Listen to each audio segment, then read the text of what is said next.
Welcome to the show, and here are your hosts, the diabolical Elite Gaming Guru, the illustrious Red Dead Panda, and the Australian stud AshtreyGaming. So let's get this party started. Shit.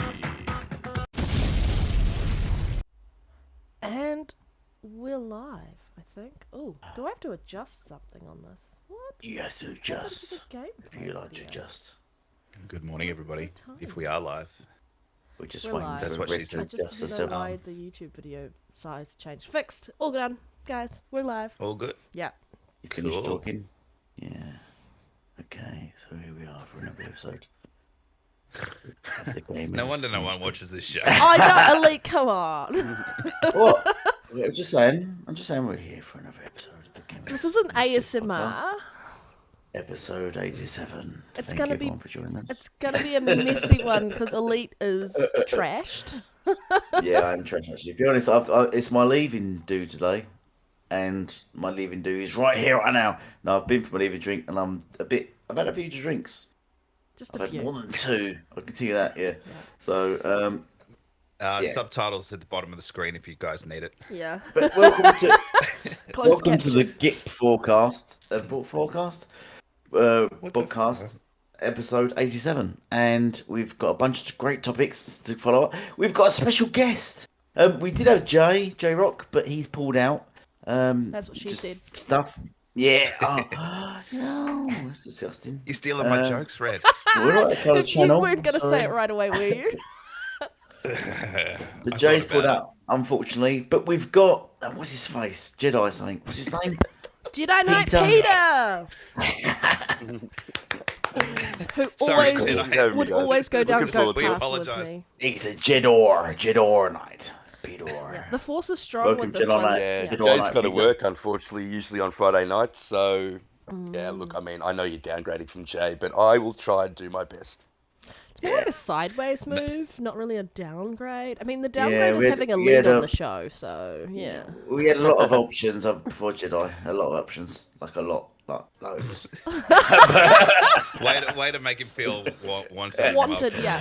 No, he's Australian, sadly, but no, we love him to bits. He's great to have him on board. Fucking hell. Oh my god. Okay. Jedi, how have you been and what Yeah, have you been Red, up to take this over. week? Yeah. We're so glad that you're Oh, here I'm and good. appreciate you being here. Yeah. Oh, thank you, guys. Thank you for having me. I love being on here. This is the second time I've been on your show, so I always watch your show like every week when I can.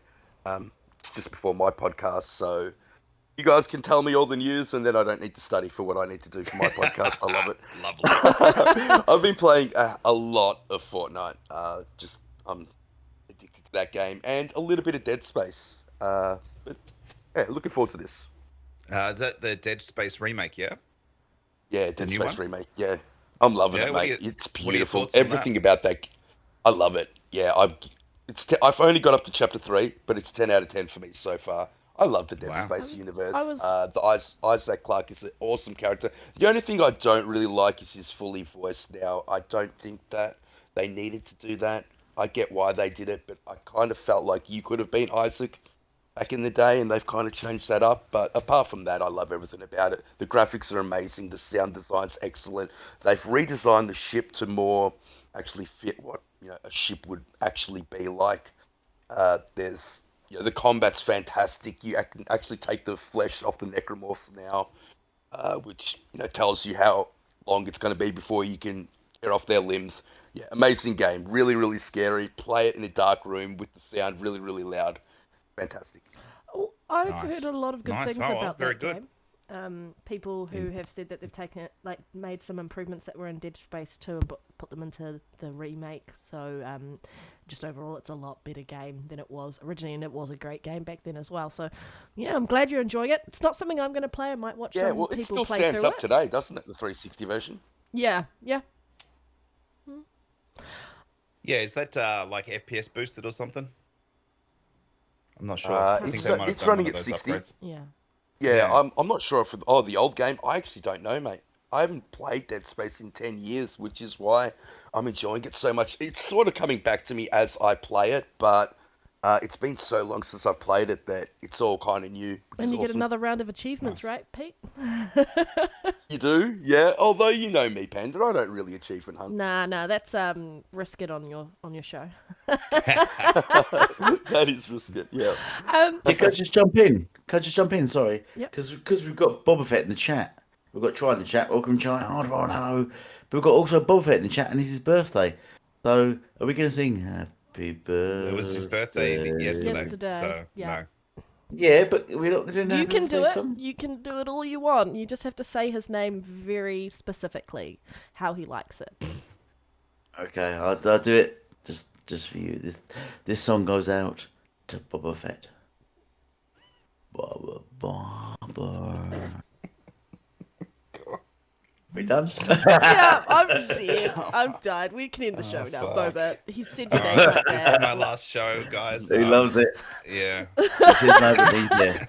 Boba. I'm leaving after this. Have you guys tried the Dead That's Space it, I'm remake? done. Like, you got to try it out. I know it's you get 10% off. I don't know if you guys are trying it, but you guys got to try it out. It's a fantastic game. Oh, it'll be too scary for me. I'll watch people play it. I won't play it. Honestly, the crazy thing is, Panda, is I never used to get scared in games, and this one's actually got my heart rate up. I was talking to Dealer yesterday, and he was saying the same thing. We're thinking we're just getting old. Don't know if we can play these games anymore. Fair enough. All right. Yeah. Red, what have you been playing? What have you been up to? I have been playing Hi-Fi Rush. Still just chipping through that, and then I actually tried Crossfire X, the campaign, and it wasn't great, but it wasn't horrible either at the same time. You could definitely tell it was made by Remedy. Definitely tell it was a Remedy game. It just chop and change you, like the perspectives where you switch from character to character, and it just felt like that will just keep breaking the immersion within it. So very interesting that I finally got around to trying it, and now they're closing down the service for Crossfire X as well. So, well, what a shame. Yeah. So I tried that, and yeah, got that out of my system. And what else have I been playing? Just a bit of everything, I think. Just back and forth on different games. Yeah, that's about it, really. Yeah. What about yourself, Nice. Ashtray? What have you been up to? What have you been playing? Yeah, as usual, jumping in and out of different games. Playing Hi-Fi Rush as well. I mean, if you haven't played it yet, then what are you waiting for? To be honest, it's a good, fun platformer, bit of a sort of hack and slash to a beat, and it's not that hardcore. It's not that strict, in my opinion, on having to get it right each time. But that's fun. I'm probably about close to halfway through that at the moment, so I'm enjoying that at the moment. And then I've been playing Assassin's Creed Origins, the Assassin's Creed that I've been hating on for so many years now because I've enjoyed the other ones so much more. I've just been thirsty for an open world game after playing Mad Max, and I'm like, screw it, it's in Game Pass, I'll just play it. And so I've actually been running around doing that and enjoying that at the moment. So because I just had I would just have the Predator bow, go around and just feel like I'm sniping everybody with a bow and arrow. It was great. It's Yeah, I loved Origins as well. It's good. Yeah. I'm enjoying like the going under the tombs and stuff. Yeah. It kind of feels like I'm on an Tomb adventure. raiding. So yeah, so it's really cool. It's been real good. Elite, what have you been playing? What have you been doing besides drinking? Okay, I've he's been. there. I actually spoke earlier on Twitter about this to Jen and Cole and that. I've been playing Hi-Fi Rush, but because they all play very rhythmy. You got the whole rhythm thing of it. I've not been playing. I don't know. I've not been playing to rhythm at all. I've just been going through it sort of hack and slash style and just obliterating stuff. Especially with you got the grapple hook thing power as you get later on, the grapple hook ability. And I've just been ploughing through the game, just wiping everything out. I've not been following the beat whatsoever. So you haven't been is it getting all- all those I enjoy it. combo moves at the end of your Yeah, combos. so you can sort of catch those still. So I basically Well, you always do- attack on the beat, and so your next attack you just try and make it. Yeah. so make the last one connect. As long as you make the last one connect, it just seems to work. and I'm using my grab hook thing. So I'll attack something, and then I'll jump up in the air, grab a hook to another thing, go to him, and then I'll be grappling to go over place. Just I'm finding the game. So I'm finding it going fairly easy, but the game is fun. It's not the usual game I play. But the game is fun, and it is the music. I'm not really following the rhythm of the game to beat things. As I said, I'm sort of just hack and slashing my way through it, and I'm enjoying doing that. But the music does carry it. The music in it is really good. Um, that's what I find something special. Yeah, new to it. The music just keeps you going and gets you right in the mood for it. And I think normal games where it's very repetitive and stuff, and you think, oh, okay, I'm bored now, whatever. It's just the music just keeps going. It's just boom, it's just the rhythm of it, and the whole world. If you notice, the whole world just fluctuates and bounces with the whole rhythm of the music. And when you do anything, and it's very cleverly done. And I'll be shocked. I'll be shocked considering what other nominees we've had, especially last year, if this is not nominated for Game of the Year. I mean, there What are do a you guys lot think? of Oh, games that's a coming this big year. call. There are a Wow, lot Yeah. of I games. can't see that happening, mate. I get that it was shadow dropped, and I get that everyone's really excited about it. But Game of the Year, I think that's pushing it, mate. I mean, comparatively to what was shown last year, like Stray, yes, but It's it's not up Stray. against Stray this year. It's up against some Oh, well, massive titles. Stray was the Yeah, PlayStation title, yeah, and it that had a is cat that. in it. Yeah, I mean, it's, I it's love It's got a that. cat in cats, it. but yeah, it does have a cat in No, it. it's got a robot cat. Yeah, Hi-Fi does. Yeah. Yeah. Yeah. Look, Elite's point is if Stray can get a nom, this can too. So He rated 89%. You know, rated high. It's been loved by everyone, and it's just and it's not on norm the same level as every other games. It's completely different. I can't see why it wouldn't be nominated. To be honest, I would see this game. I would rather this game be nominated above something like Redfall. To be honest, above other games. I think this game needs to be nominated, but above other games because it pushes another level of gaming. I think. Or a variety of gaming, so I think it should be pushed above But those it's not games. an Xbox So game that's because just my. this game was already in development prior to the purchase of Bethesda and ZeniMax. Yeah. Nah, get over yourself, Just mate. true. Yeah, Or the there's- best thing about this game is how they shadow dropped it. No one knew anything about it. You know, Yeah. everyone was expecting what we were going to get at the developer direct, and then instantly they hit us with this game, and it just blew up. It's blown up Yeah. on social media. Everybody's playing it. It's outsold Forspoken on PlayStation, which is an amazing feat considering the amount of marketing that Forspoken has gotten over the last few months. So kudos to the guys at Tango Gameworks. Yeah, they put out a pretty good game. I think it's okay. I don't think it's anything special, but it is a little fun game to play. I found like when I Indeed, well- started playing it, I couldn't put it down. Yeah. What were you gonna say, Ash? And also, Speaking- and then also I was- I've been playing. Sorry, other games I've been playing. It's Age of Empires. I started downloading that. Am I the only one that has the guy's voice, the robotic voice, tells you when you click on screens that he tells you, save. This is the save button, and this what this function does is it saves games for you. Am I the only one to get in that thing? on Age of Empires, Yeah. I haven't downloaded it yet. I haven't played it, mate. Yeah, it's not my type of game. I'm not into RTSs, brother. I So I want to play that, but I I will just play got. it Is it? on my laptop. Yeah. Oh, okay. I mean, I'm enjoying it, but there's a guy's voice that talks over it, over the narrator even. Is there a And setting? I don't know if I don't know if I accidentally turn something on when booting the game up that does a lot. You get for Just go to settings and sound yeah. options. I've looked through that and it doesn't. There's no option to turn it off, and he just talks over everything now. And he's like, Yeah. fuck, so maybe I just accepted it at the beginning of the game and didn't realise it. Fuck it. But, yeah. In line with what Pete was saying, and I think which is what Astrey's going to add to our first topic anyway, is just talking about how Hi-Fi Rush outperformed Forspoken on Steam. We still don't know about PlayStation yet because we haven't got announcement of Forspoken numbers on PlayStation, but I think that's a massive feat for a game that was shadow dropped. And as you're saying, Pete, like there was no marketing for it. It's taken off on Steam quite dramatically, and I think Forspoken right now is like 76 on Steam, and this is still in the top 10, which is quite impressive for that tiny little game, and people are loving it. Word of mouth is a big thing in this respect, and it's a perfect type of game that and I'm glad Bethesda said, hey, maybe we should shadow drop this during the developer direct, because spot on, correct move to make. But Astro, what were you going to say?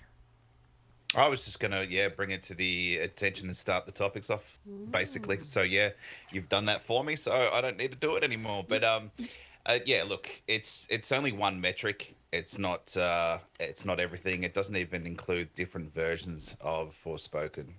They're just counting, I think, the standard version in this metric. So I mean, look, either way, it's still indicative of how well it's been received. Yeah. People obviously have gravitated towards it pretty quickly. It's available on Xbox and on PC, so we don't know what the Xbox numbers are either. Yeah, that's true. But it's also cheaper. So $70 versus what, 30 US. So Yeah. it's got a lot going for it. More people are willing to drop $30 than 70, and I think the game takes around about was it 10 hours to complete 6 or to something? 10 hours. Well, around I that, think it's 12, isn't it? Yeah, and then Forspoken's like 14 hours to 18 or something. So it's not like hugely bigger, which is interesting. I thought Forspoken would be a bigger game than that, like 100 hours or Considering or it's at open least world. 50 hours kind of thing. But yeah, so. Well, But look, according like I to said, some it's indicative of fanboys, they were planning popularity. on playing Forspoken for hundreds of hours. Yeah, apparently. Yeah. Or they were. So look, this is Sorry, go. I was just gonna say, or they were trying to convince us that Xbox took this IP off the PlayStation version, so PlayStation never got to have this game, and it was just interesting. And the devs came out and said, no, that's not true. We'd only made a PC version, and then once the acquisition went through, we knew what console we were going to be putting it on, so they could focus on optimization for the Xbox and for PC. Yeah, interesting comments of anything. I'm just enjoying all the salt that's online at the moment about Hi-Fi Rush, just because they can't play it. If this game came to PlayStation, they would be praising it as well, and it would be outdoing Forspoken again in another place. It would be outdoing it on PlayStation. But Red, they do play it secretly. PC. I even caught that infamous J-Dub play it. He put 48 minutes into it and he bagged it, but he still played it on his that's true. Xbox. So they still play it, and they've all got Xboxes. So I wouldn't believe anything they say. Yeah. That's true. Anyway, Pete, what do you think of this? It's pretty good to get that kind of Momentum? eyes on it so quickly. Yeah, look, it's amazing. No one, look, I think Umbra tweeted out the day before that there could be a shadow drop, and we did sort of know that Tango Gameworks had a game in the works, but this type of game, I mean, from that studio that are most well known for the horror genre, yeah, look, very, very different game. I love the songs that they've been able to license. The 90s rock is my kind of music, and so I think that really is makes the game a lot better in my opinion.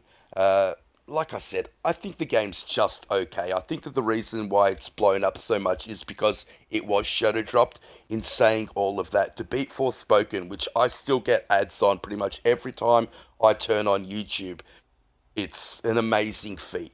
And yes, it's only on Steam. We haven't got the metrics yet for PlayStation. And look, most likely it's Forspoken's going to sell better than Hi-Fi Rush when it's all said and done.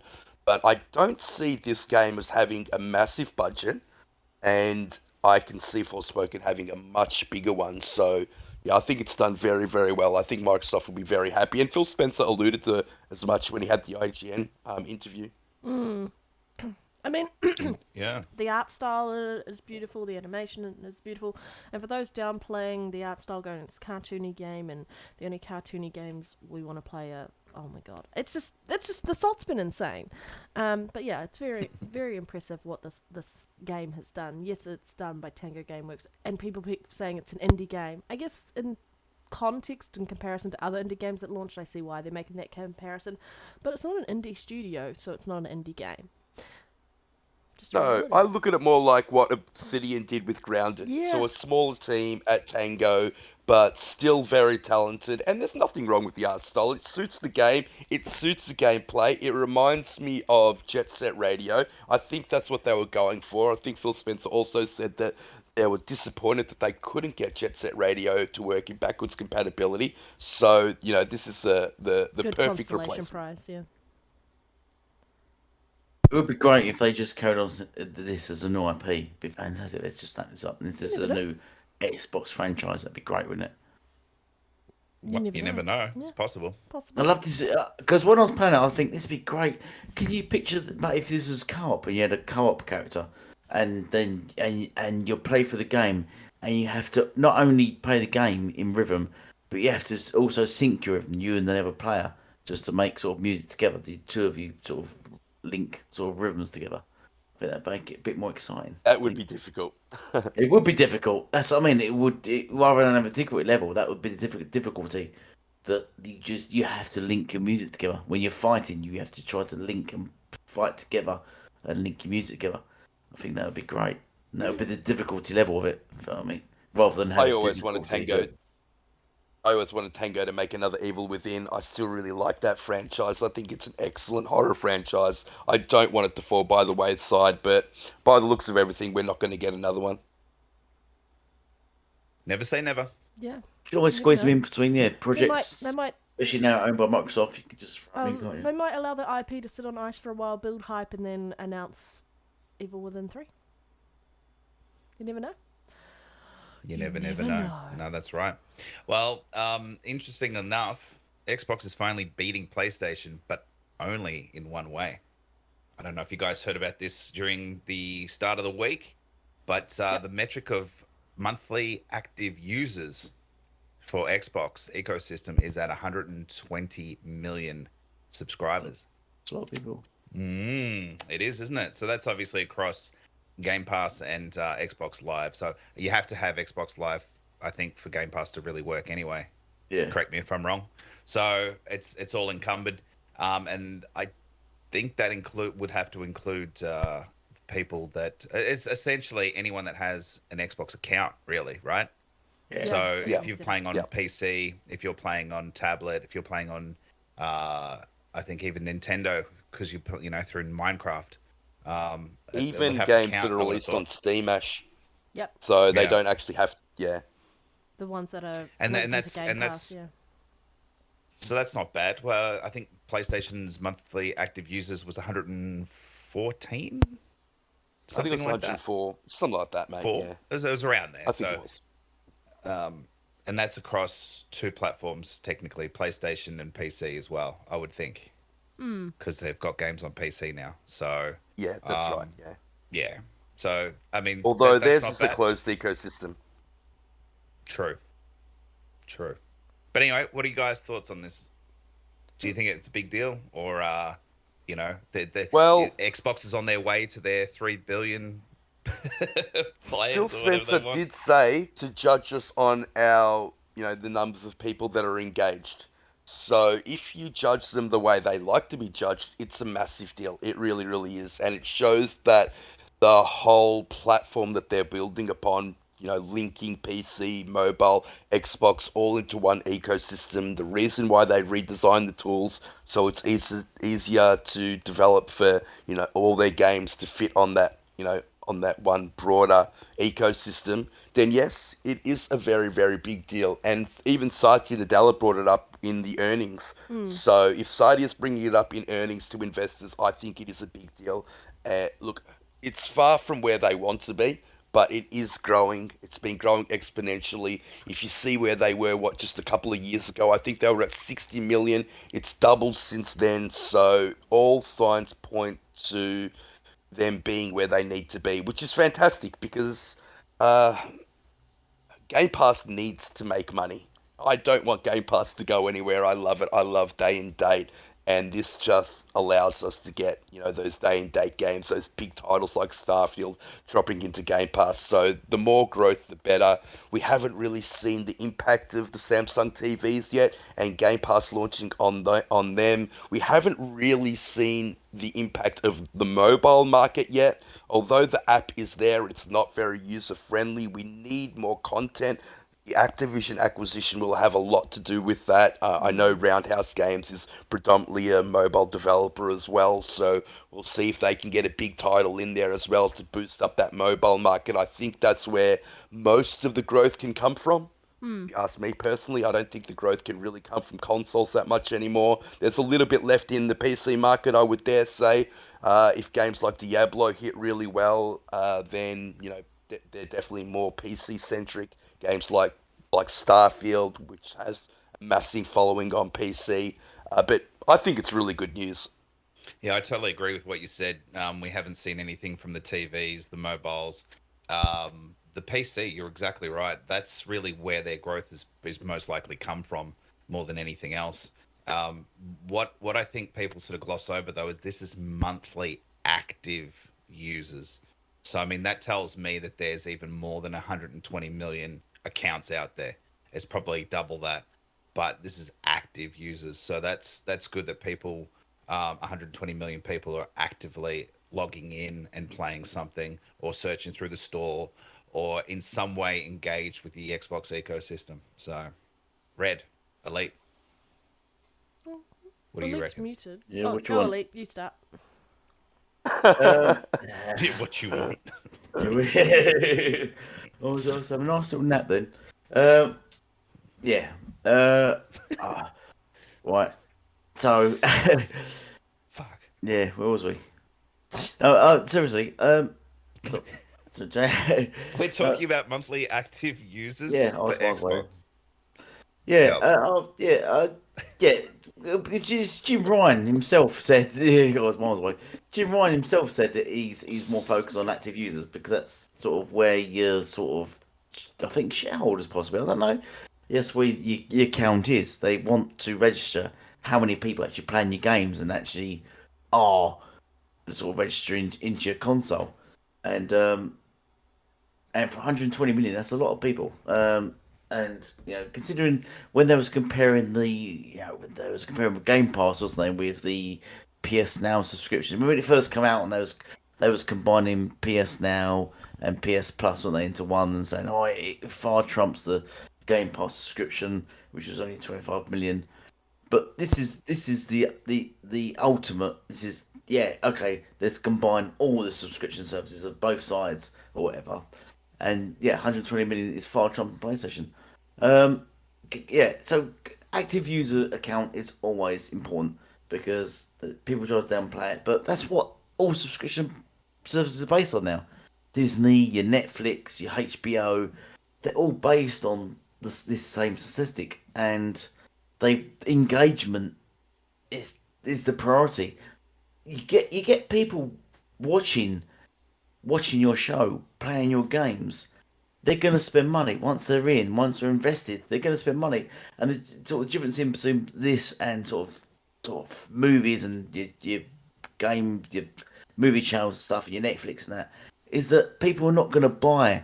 You can't actually watch Netflix and go, right, I like watching that show. I'm going to buy, I don't know, some clothes that she's wearing, or I'm going to buy this show when the show ends. Whereas Game Pass offers that option. You could be playing the game, and with microtransactions you can buy stuff and invest in it, or you can even buy the game. So the active, you want to draw people in, and just have people involved in that sort of circle. And I think that's what the engagement is, and that's where you make money. And Jim knows that because that's what they came out with recently. I think it's about 2 years ago, and they said, "Yeah, we want to touch on that because 20 million isn't enough. We're selling 20 million games, but it's just not enough because out of the 20 million games, when you're having single player games, yeah, they're playing the games It's and not a then put lot them when down. you've got No, 100 million consoles out there. the in grand comparison. the grand scheme of things. And he said exactly that. You have 20 million. You get 20 million out of 100 million. Playing the game, picking it up, playing it, putting it down, done. Next game, picking it up, putting it down. And it's just not enough. It's not what you want. It's the If attachment you rate, if right? we got try hard in the chat. The grand scheme of things, if you run any business, you just want that flow of people continuously in your store, coming in, walking through it. Any restaurant must say that they'd rather have people sort of just sitting at the tables, even if you're not eating lots and doing lots. The fact that you've got them sitting there at tables, people walking past, looking, see people sitting at tables, that's popular. That's a popular restaurant. Let's go in there. Because you do, by instinct, you walk past a bunch of restaurants, you look at one restaurant, it's got no one in it. Restaurant opposite, it's got people in it. You naturally dive to the restaurant with people in it. And that's just a fact. You go, let's go in this one. It must be good because that's where everyone is. And that's exactly the same as active users. Yeah, exactly. I mean, businesses these days, they like to have continuous cash flow, right? So that's why they offer you a product and then a service to go with that product so that you're continually spending money with that product. So a one-off sale is great. You get your cash, but then there's no extra expenditure on that without a service. And so this is what that offers. You can say, oh, the game's free in Game Pass, for example, but you're gonna get you're not really restricting it to a $70 price tag. You're restricting it to only $15 a month, and so that gives you more of a pool of people that are going to actively play the game and download it. And then again, it spurs on microtransactions, especially for the younger crowds. They don't care. They love their microtransactions. I mean, look at Fortnite free game. It's making billions of dollars. That's case in point, the exact example of how services work. And that's basically what Game Pass is. It's the same kind of thing. You get the option to still purchase the game if you want, and you get a discount by doing so.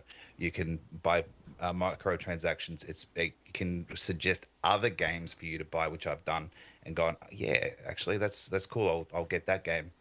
And it just keeps you going and in the ecosystem, and it's offering you something.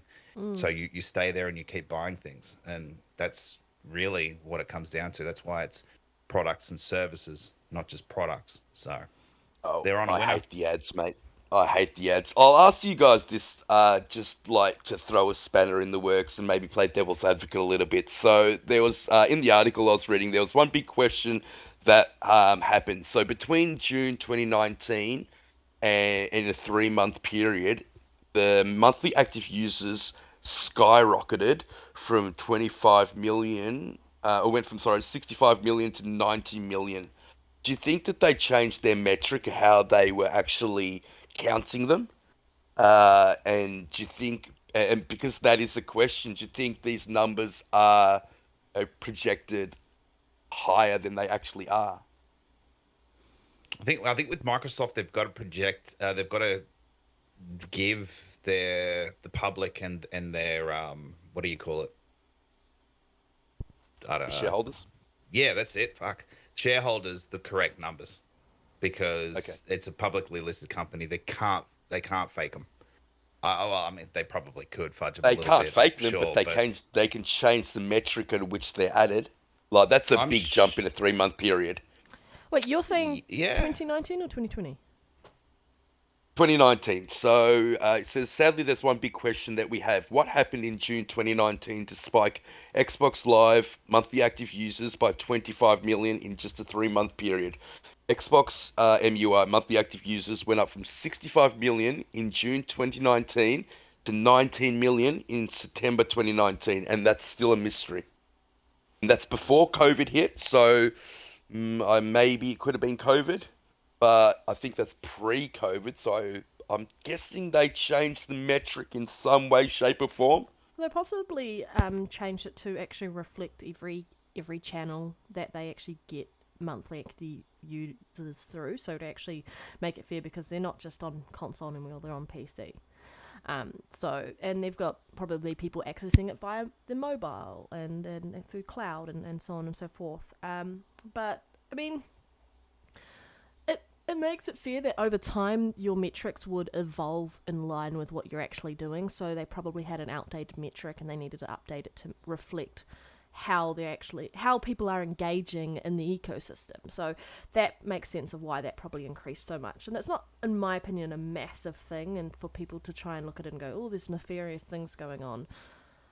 You're just looking for anything at this point. I just think it's impressive. I'm playing the devil's advocate. Oh, no, not you. Like, the people who are saying that are, like, trying to see if there's anything undue or nefarious going on that might indicate what happened. But I'm just kind of impressed that they're up at these numbers, 120 million monthly active users. It goes to show that what they've been doing around mindshare and Game Pass and Play Anywhere and game sharing and so on and so forth, they've been making massive strides to really impact the consumer's perception of the brand and ease of access to titles on there. So they've really, really taken away barriers, and part of that is reflected in the people using the services.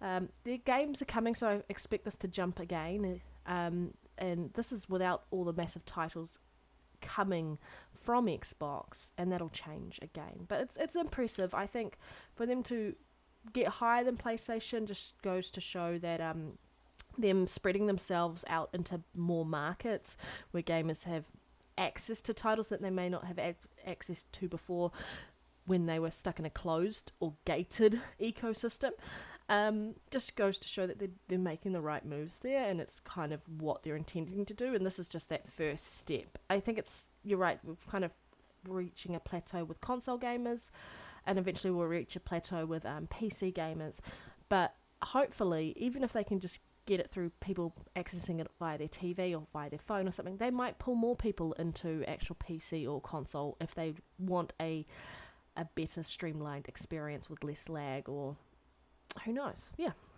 I think we're still a long way until PC's tapped out. I know, but we're going to get there. There's heaps of PCs out there. Yeah, I still think that's going to take quite a few years for that to actually happen. But it could happen what's sooner bringing than everyone you back? think.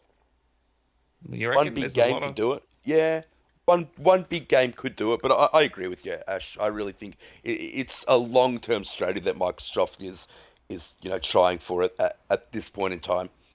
Yep. Yeah. But something's bringing people back, whether they're playing on console or PC or whatever. Something's bringing them back to turn that device on and load up Xbox. So what is it? It's got to be Game Pass more than anything else. I would think. Microsoft They need to paying monetize everyone, it. right? It's Microsoft paying Even everyone if to you- use their services. That's what they're doing.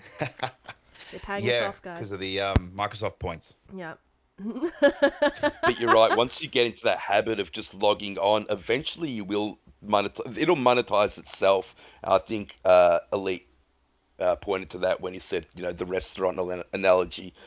So, the more people that are using it, the more people that it'll eventually just start buying it. So if they can get the ads right, which I hate, I guess that they have to do it, but if they can get them right and you can get those microtransactions on games like Fortnite, on games like COD, and you can get them spending it in the Xbox ecosystem rather than the other multiple ecosystems that are out there, then, the strategy is going to work. That remains to be seen. And it depends on how well the actual Game Pass app is built. Right now, I don't think it's the best app out there. I think it's doesn't work very well on phone at all.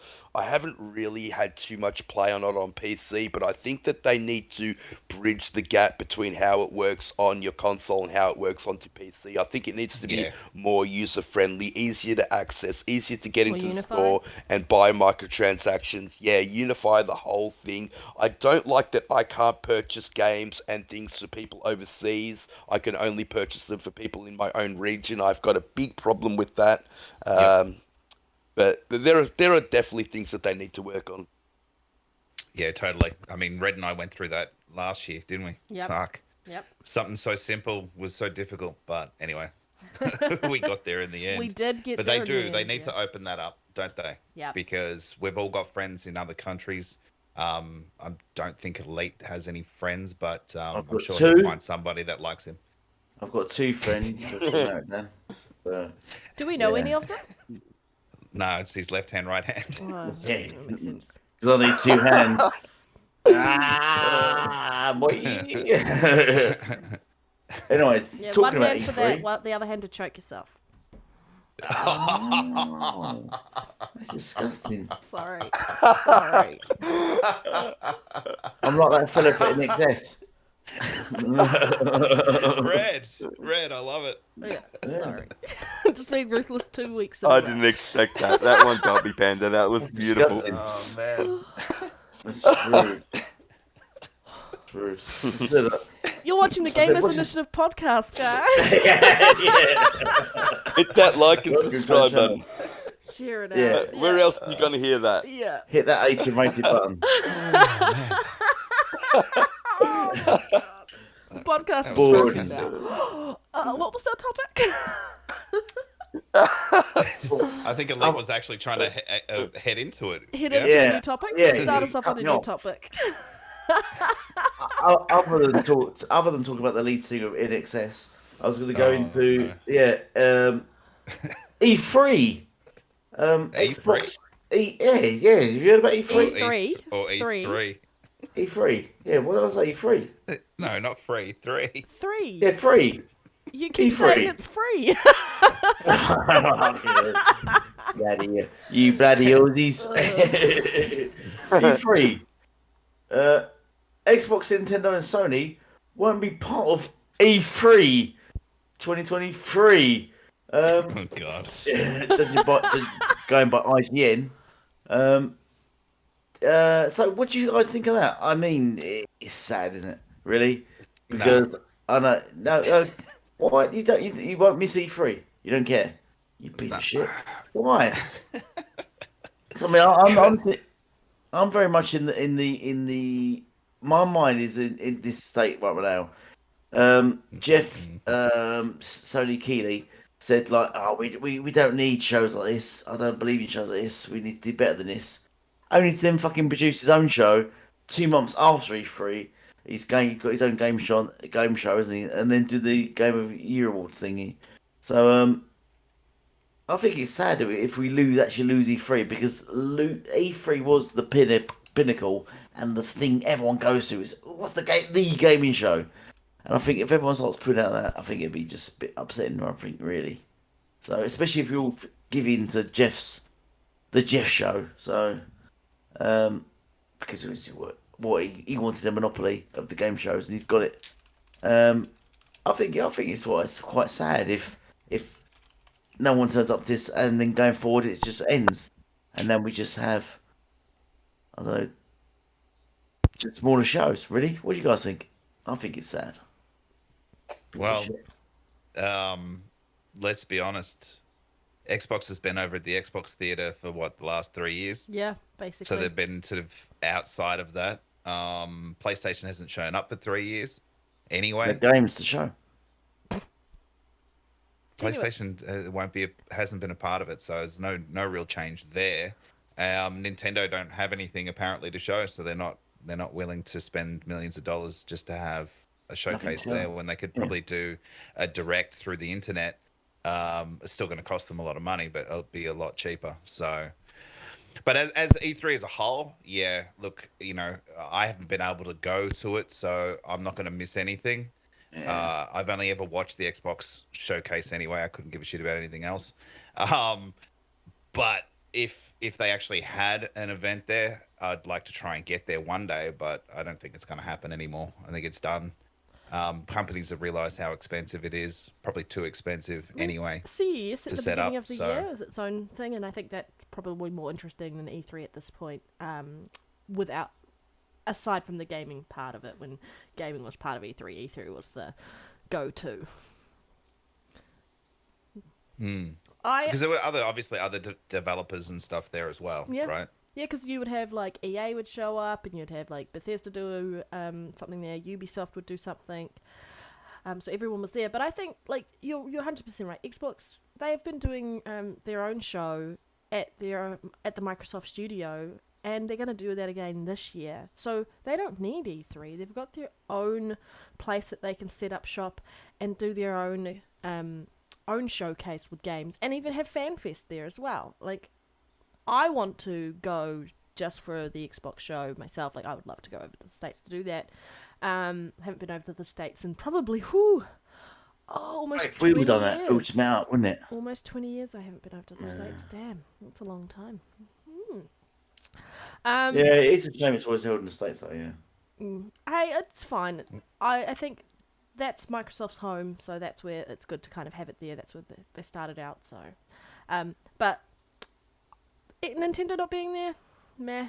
I mean, if they've got nothing to show, no point. Sony hasn't been there for ages, and they still haven't really done anything to replace the fact that they haven't really shown up around that time frame for E3. I don't feel like this is as big a news as IGN is making it out as, because you've got Summer Game Festival there as well, and IGN does their own thing around that time anyway. So, in all, I think it's a bit of a nothing burger for us gamers around these guys not attending E3. Yeah, what's the rest of your thoughts? Pete, what are your thoughts on this? I think Elite's right. I think it's incredibly sad news. Although Microsoft will still have a presence at their own center, across the road, E3 was always something special for the gaming industry, and this was meant to be their triumphant return, after COVID, an in-person event where all us gamers can get together, play games, interact with the developers that are making the games. I mean, E3, I always felt was more than a a show that they put on to show games, and I think that's mostly what we're going to get at the Microsoft event now. So yeah, we're going to get to watch it from all over the world. But what I always felt E3 was about, and why I wanted to go there, was the whole interaction with the whole hands-on experience, was the whole meeting up with gamers from all over the world, meeting up in one location, everybody in, various cosplay outfits, playing different games, talking to the developers, you know, all that kind of stuff, all the stuff that you don't actually see when you watch it on TV. And I do think it's really sad, and I do think this is going to be the final nail in the coffin or E3. I don't think you can really come back from this. All signs point to the Entertainment Software Association, the guys that actually run E3, as charging way too much and thinking that they were The imperative for PLCs. these companies to go to, rather than, it was these companies' choice to use them as a platform. And I think that they only have themselves to blame. I really do. I agree. They only have themselves to blame in that respect. And you are right. You are missing a lot with E3 not being around. Like when you had PlayStation there, Xbox there, Nintendo there, you had all these gamers coming around and meeting in one place, and they got to interact with each other and try different games from other things. It's like when we had Digital Nations, like a digital type gaming expo in New Zealand, and that went for like 2-3 years, and then they stopped it. But it gave a chance for like people who, like, I got to try out PlayStation 4 when it first came out. This was years ago, and the Xbox One when they first came out, and then I got to play a whole heap of other things there around some of the VR and all this other stuff. So it was kind of nice to interact and meet other people who got to play and talk games with other people and so on and so forth. So you're going to lose that, but I think overall it's not what it used to be, and it's really taken a turn from what made E3 great. Yeah. Yeah, I think the best thing about E3 for me, it was as a grassroots movement. So I think when E3 first started, it was only for the press. So they'd go show their games, and only the press would be there, and Yep. gamers wanted to interact and with developers and see these games and play. So a grassroots movement built up around that, and it became massive, where they were getting 100,000 people through the doors, and I always wanted to go. It was a dream of mine to go, and I don't think that's going to happen now. I would still love to go see the Microsoft show. I don't know what they're going to do. Like in the background, are you going to get to, meet the developers, get hands on games? I'm sure you will, but I don't think it'll ever be the same. Yeah, look, yeah, I think the other side for us, because it's such a long flight to get there, Jedi, is to meet people that we speak to on a daily basis in the US and UK, and that bit of a hub to meet all these people and speak to them in real life would be kind of cool. But yeah, if Yeah. there's not that sort of reason to go, you don't really want to fly that far for us to get there. If Yeah, there's well, it's nothing eighteen really to hundred sort of, dollars, isn't it? A flight both ways. It's pretty much a $3,500 yeah, expense. if not more. and it's what 19 hours to fly to LA or something. Yep. 18 hours, I don't know, something like that. So yeah, Elite. Always want to hear something from you. I've come to we talked about E3. Oh yeah, you kept saying free. So sorry. Oh yeah, no, Talk about I still think it's shocking that I would like an E3. Everyone sort of wants to watch E3. It is the biggest gaming show of the year, and it's the biggest highlight. And it'd be sad for them not to turn up because no one else has any games to show. So that is the bottom line, isn't it? Let's be honest. Nintendo by then, Zelda will be out, so Nintendo have got nothing to show. Sony have only got Spider-Man to show by that point, and something else possibly. maybe a trailer for Yeah, Wolverine. Wolverine, yeah, possibly, and Spider-Man 2. that's it. Yeah, Yep. Spider-Man 2 and possibly Wolverine. So Insomniac carrying Sony right now, and might have show some games. Otherwise, there's nothing else. Maybe factions. They would show factions, maybe. Yeah. So, but Xbox has clearly the highlighted and already showed and talked about. They've got a ton of games to show, and they're probably just thinking, we're going to spend a load of money, show a bunch of games, easily destroy the competition, and the media just shit on it. The media just say, Sony didn't show anything, but that's better because of this reason. It's genius. Sony got nothing to show, and it's genius. Or Nintendo didn't show anything, and that's genius. Whereas Xbox showed loads of games, and that's bad because of this reason. And that's what happened, wasn't it? Let's be honest. And we're not joking because that's happened. That's actually happened in the media, and we know that's happened in the media.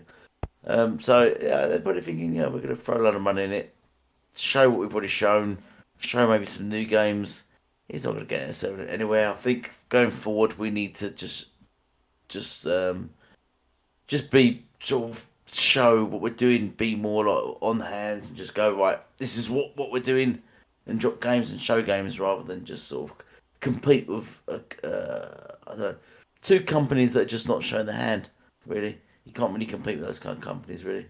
So, and then there's the money aspect as well. I think David made a good point. I think that Microsoft have a lot to announce. They're probably going to announce a Starfield release date, Forza release date.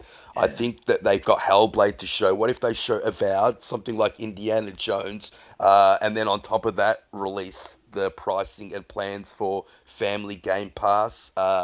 More to do with the Samsung TVs. There's so much that Microsoft can offer this Could you, year. yeah. And if you read Phil Spencer's quote, this is why I thought he was going to be back at E3. He says, E3 is just to me one of the seminal moments in gaming. I love the history. Going down to LA, thousands of people there, getting to see great new things, getting to see people in the industry, the fan events that we had. I definitely want to continue. So he did want to go back. I wonder what happened between him saying that quote and why they're actually not showing up to E3. Is it the expense? Is it the way it's run? I think it is sad news. Yeah, it's not something Microsoft sends or Phil's end, I should say. It's something Phil's end. Phil will be definitely up for it. He's a gamer. We see as a gamer above all, and he would have been right up for it. So either someone in Microsoft side said, "Look, we've not got the budget for it because it's not worth it because we're gonna rock up and show all this shit, and no one else is gonna turn up, and it's just pointless. We're gonna lose money." Or it's that kind of case, isn't it? Really. So, well.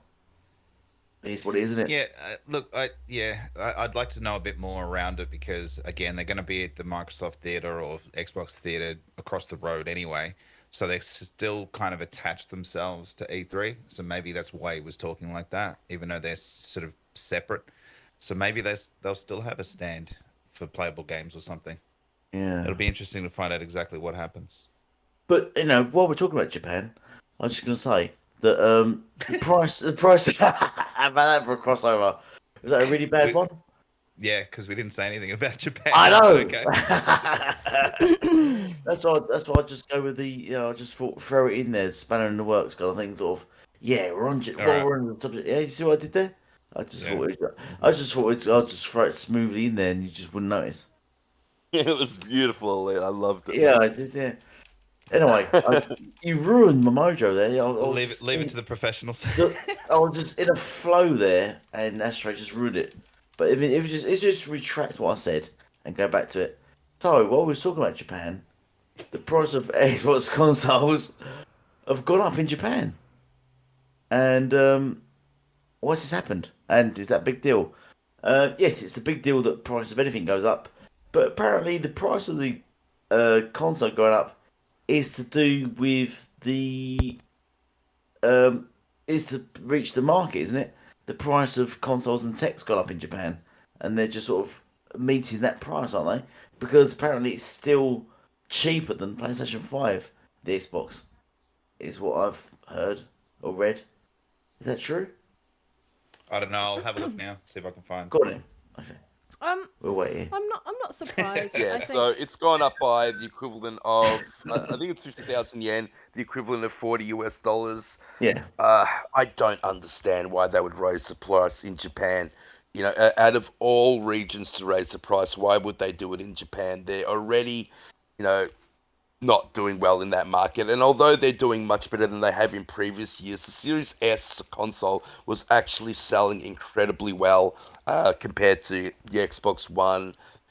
I get the economy. I get that it's costing them money. But if you want to get into that Japanese market, we know how difficult it is to get into. Then just eat that cost. You know, take that cost upon yourself just to get people into that ecosystem, like what we were talking about before. You know, when they're with their monthly active users. I don't understand the move. Is this going to be a thing that's going to go to other parts of the world? I would dare say so. If they're racing it in Japan, why wouldn't they race it everywhere else? It's the market that least makes sense to me to increase the price on. but then what I said, I think the price of tech's gone up in Japan, so that's why they've raised it. But it's still cheaper than the competition, which is PlayStation 5. So that's why they're probably thinking we could keep taking the costs and just absorbing it and then costing us money, or we could just raise up to the market price but still be cheaper than the competition, which they actually are cheaper than the competition, I believe. So, which is, would you do that? Would you sell your product? Would you sell your product for more if it was still cheaper than the competition? Would you do that? I'm still trying to find a price on what the PS5 sells for in Japan. I'm just you continue doing that, but like, it's not. Anytime a console goes up in price, it's not good. I mean, it went up in price in like India for something similar around the cost of rupees. I think it had adjusted, so they had to kind of match that. Yeah, so I'm kind of sad that this is happening in Japan. It also doesn't bode well for if this is going to go on to other markets either, and impact other markets, because right now, just as an FYI, you can't buy a Series X console in New Zealand at the moment without it being bundled with Forza Horizon 5. And so you can't just buy the standalone console, which is cheaper than buying it bundled. But they've kind of done that same thing which PlayStation did, where they bundled a game with theirs, and you could only get a PlayStation 5 that was bundled with a game previously, and so that was your only option. It was more expensive than just buying the console by itself. So yeah, I'm concerned, and I'm not happy about this. I mean, we spoke it to the umpteenth degree about PlayStation doing this in all markets except the United States, and I thought that was unfair then, and I think this is still unfair now in relation to Japan, and I think it's not good enough. I understand economic, like the economic environment that we're in, and obviously the value of different markets, dollar values are changing, and so on and so forth, but it is so unprecedented to see console prices go up after, like 2 years after they've been out. They always go down in price. Just keep it at the same price then, if that's the case, and you can't make it cheaper, just keep it at the same price and just sell it that way. Yeah, I'm not impressed with it. I'm not very happy with it, and I don't want to see this be a trend and go into other markets, because I think that's when you're going to get a lot more calling out from us Xbox gamers, and I think we should still be calling it out and going, why? It's not really necessary at this point. you're going to make the money off the software. They're already making a loss on the console. Yeah. And it just bodes a bit well if you've got a cheap product which appears cheaper than the opposition's product, you don't need to go putting it up. That you're undercutting them in that respect. Then, yeah, I'm not happy with this. Yeah. All right. Well said, So the retail price of the Series X from 54,978 yen to 59,978 yen. So it's gone up quite a bit. According to an article I found on the PlayStation 5 increases from last year, it looks like it's 43,978 yen. So it's actually more expensive than the PlayStation 5. Damn. According to these articles, which That's is interesting. No good. No, and like you guys said, just to sort of reiterate, is that this is an emerging market for Xbox. They've always struggled in Japan, and that's really the wrong region to do it in. I'm sure they've obviously got their reasons why they've done it and why they've chosen Japan out of all of it. It's probably because it's selling better than it ever has, but that's then now going to put the brakes on those sales and slow that down, which is unfortunate. But maybe people are willing to. Maybe they did some surveys because Microsoft/Xbox like to do their surveys, and maybe they've found that people will still buy it at that price based on Game Pass being an offer, as opposed to a full price game. So maybe that's what they've done. I'm sure either way, the reason or the to put it up wouldn't have come lightly. They would have had to have researched and discussed and looked at all the markets and gone, well, it makes the most sense, or it's the easiest way to do this is to up it in Japan and go from there. So yeah, there'd be key metrics behind why they've done it in Japan and not, say, Australia. But then who's to say it's not going to happen here as well Yeah. at some point in time? So yeah. Oh, well, either way, it's not good. Console gaming or video gaming is expensive hobby as it is. Yep. So, yeah. I just always remember Seamus Blackley always talking about setting up launching the Xbox in Japan, and it was just, it didn't really go anywhere because it's an American company and they don't like it and all that story that he tells. So, yeah, it's, I don't know. We'll see. We'll see how it pans out going forward. No one's really kicked up too much of a stink of PlayStation doing it everywhere else. So, yeah, that's really all I have on that. Pete, your thoughts? Have you seen? Yeah, I can't believe that the Xbox is more expensive than the PlayStation. I just think that's a terrible, terrible decision, if that's right. Terrible decision. Yeah, the article with the price for the PlayStation 5 was from middle of last year when the price went up. So, I don't know if it's changed since then or not. If anyone in the chat can see what the price is, but it was hold on. I'll have a look. 49,000. Okay, so PS5 Digital Edition is 50,000 yen after the price increase. That's the Digital Edition. How much is the Series X now? Series X is 60,000 yen, going up 5,000 yen. And the Series S is 37,000 yen. God, these prices are so weird. It's 37,000. Stupid. Well, see, this article says that it's 59,000. So interesting, they've got conflicting prices there. I think Series X was 59,000. Yeah. So Series X is 59,000, Series S is 37,000, and PlayStation Digital Edition is 49,000. So and the PS5 disc so version 10,000 is cheaper. 60,000. Okay, so they're the same price. Okay. They're about the same price, yeah. 60,478 yen for the disc version and 49,478 yen for the digital version for the PlayStation. Yeah. Okay, so I don't mind them raising the price of the Series X, and it looks like that'll be very equivalent pricing for the PlayStation 5. I think that they should have eaten the price of the Series S, especially because that console is selling very well in Japan. It's what's actually, made. It's actually gotten into the Japanese market. They love their small things. It's a very small little console. It's powerful enough, it's powerful enough to run your games at 1080p. It does what it's meant to do. I really think that they should have taken, if they were going to increase the price of anything, then just, increase the price of the X and leave the S as is. I think it's disappointing. I called out Sony when they did it. And like you said, Panda, this has never happened in a console before. We're 2 years into the generation and they're increasing prices. That just never happened before. I get the economy. I get that everything's going up. I get the prices of chips is going up and the prices of silicone is going up. But Microsoft is a $1 trillion company. They could have absorbed the cost in order to get people into the ecosystem, especially in a place like Japan, and made their money back on software. Yeah, I agree.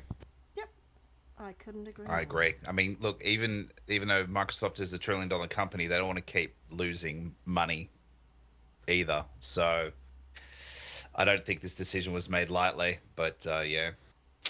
Yeah, well. More disappointing news. Sony confirms it will remove the PS Plus collection library in May. Kind of shocked by this. I'm kind of shocked by this. We need like dun dun dun music in this for that, because I for those who haven't played PlayStation and we're gonna get a PlayStation 5 and we're gonna subscribe, this would have been a great way to introduce them to those titles that PlayStation has really made their bread and butter on over the last 10 years and so on and so forth. And to suddenly take that away, I mean, everyone who's subscribed now, as long as you keep your subscription up, you get to keep those games. But this was just a bit of a what the hell are you thinking type of moment. We've been talking about them putting their first party in the service, and they really need to keep them in the service. And to take these out, are they just going to have them through rotation then on the PS Plus subscription service? Who knows? I was just shocked. I was like, why? This is a great thing, this PS Plus collection. Obviously, they didn't really expand on it, but it was a great thing. They probably found out that people who subscribed and have the collection have already played all the titles and aren't using them, so maybe that's why. But, I was just not impressed with this, and I was kind of disappointed that this was actually a story. Just really just disappointed. Thoughts? What does the chat think? I'm interested to see whether it affects them or if it's a big deal or not. But the collection had God of War, Fallout 4, Mortal Kombat, Uncharted 4. I've played most of these games: Ratchet and Clank, Days Gone, Until Dawn, and I'm Detroit. Still wanting to one day get a PlayStation 5. One day. One day. Yeah, one day when the price drops again. And I wanted to play these titles, and I didn't want to have to pay for them, other than maybe subscription. That's it. Cheaper than... I could just buy second hand, but yeah, I might just borrow my friends' copies of the games instead, because that's how you share games, right? You just hand them to your friend. Yeah, basically. Pretty much. Yeah. I've played most of these on the PS4 anyway, so... Pete, what are your thoughts? No big deal. I think the PlayStation Plus was a great thing. You got Bloodborne, Days Gone, Detroit Becoming Human, God of War, Infinite Second Son, Ratchet and Clank, The Last Guardian, The Last of Us Remastered, Until Dawn, and Uncharted 4, as well as third-party games. I think it was a fantastic initiative by PlayStation, and something that if you were coming from a different ecosystem, maybe PC or Xbox, onto the PlayStation ecosystem, you could try out these fantastic games for a price of a subscription. And I mean, I get that most people that had a PlayStation 4 already own these games, but this was an initiative they had for new players coming into the ecosystem, and I think it's disappointing that PlayStation are getting rid of it. There are some fantastic games there. I mean, once-in-a-generation games like The Last of Us. I personally bought a PlayStation 4 because I didn't want to miss out on Bloodborne. Love that game. So, yeah, really disappointing news on Sony's behalf. I don't get it. So if you keep your subscription, you get to keep these games. But if any time that subscription is unpaid, you lose access to them. I think going forward. So that's really disappointing. Yeah. Tryhard in the chat says he assumes that they're being removed because people aren't downloading it. That could be a case of it. Yeah, That's what I think as well, yeah. or potentially they're going to take that out to put first party data in. You never know. You don't want to give too much. Because you don't want to give too much quality in there. You want to take some out and then put some in. So who knows? It could just be a shuffle. But we'll see. It's funny that Fallout 4 was in there. An Xbox IP now. Well, there you go. But it was existing, so yeah. Elite, I'm sure you would have played these if you had the chance. I think he's asleep. I can hear him snoring. He's muted. You can't hear him snoring. I'm kidding. Oh, no. He said he'd be right back. He said he'd probably be right back. He was going to vanish for 10 minutes. Yeah. Oh, he's doing a poo. Yeah. That's what he's doing. He does that to everyone else when they disappear, so we're going to do it to him. He's gone for a poo. Sorry, I'm going to fix whatever happened on the stream. Give me a second. What's wrong with the stream? Why Oh, yeah, wow. Format's changing. I do not know. So what's happening is you've recorded some in 4K and some in 1080p. Oh, I only record in 4K, so that's weird that happened. Yeah, I've come across that a couple of times as well. I don't know which one I record in, actually, to be honest. It's okay. Maybe I can find another video. But that's why the screen was smaller before, and then you had to enlarge it, and now it's the other way around. Fixed. Very professional here. Yep, it's one of those days.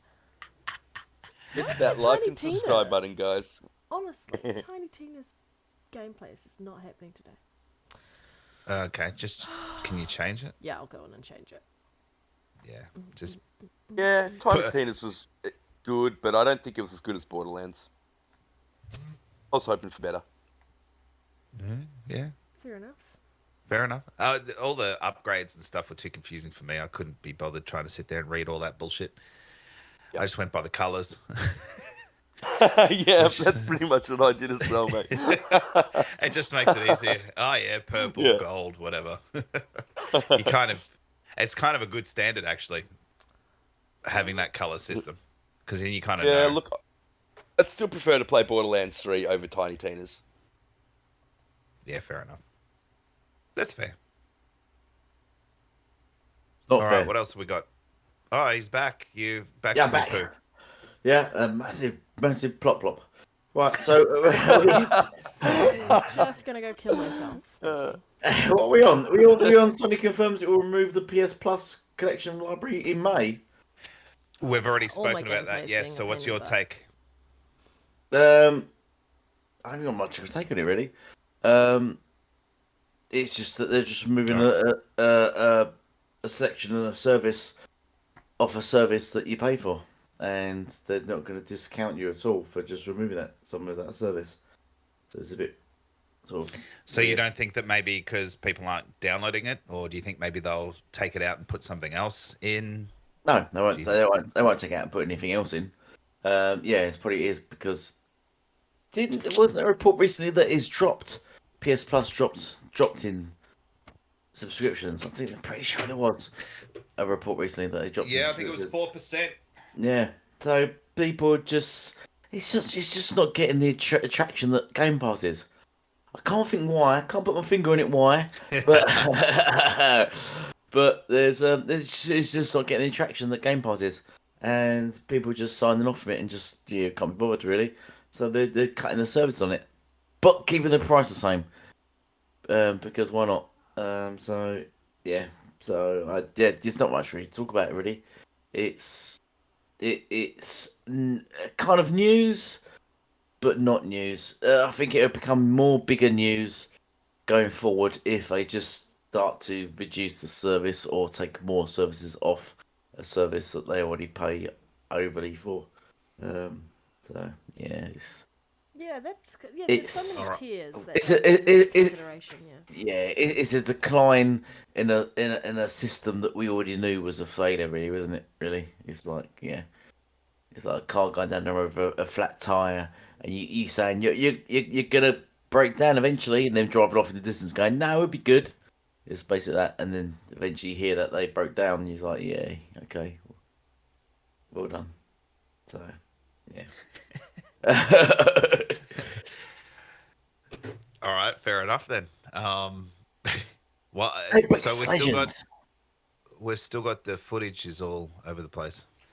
I fixed It's it. better on mine. I fixed it. I Yeah, just yeah. went Yeah, back it's to better on thing. I mine. just We're playing Somerville now. sorry, we're Ah, playing yeah, some of the. I yeah, just good. redid Yep. that one. It's his Red's gameplay, is it? Yeah. Yep. Because I Yeah, quit she's watching running. that ages ago. Yeah, it's awful. Gameplay's awful. Yep. Yeah. Thank you. Appreciate it.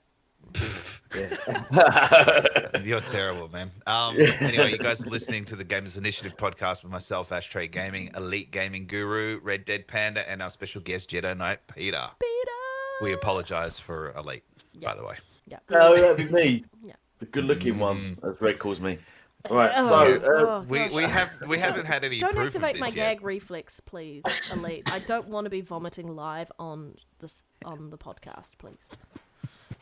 you keep talking about your gag reflex, but we said we weren't going into that on there. We never But go anyway. into it at all, Elite. That book is well and truly closed. Never opened. She said.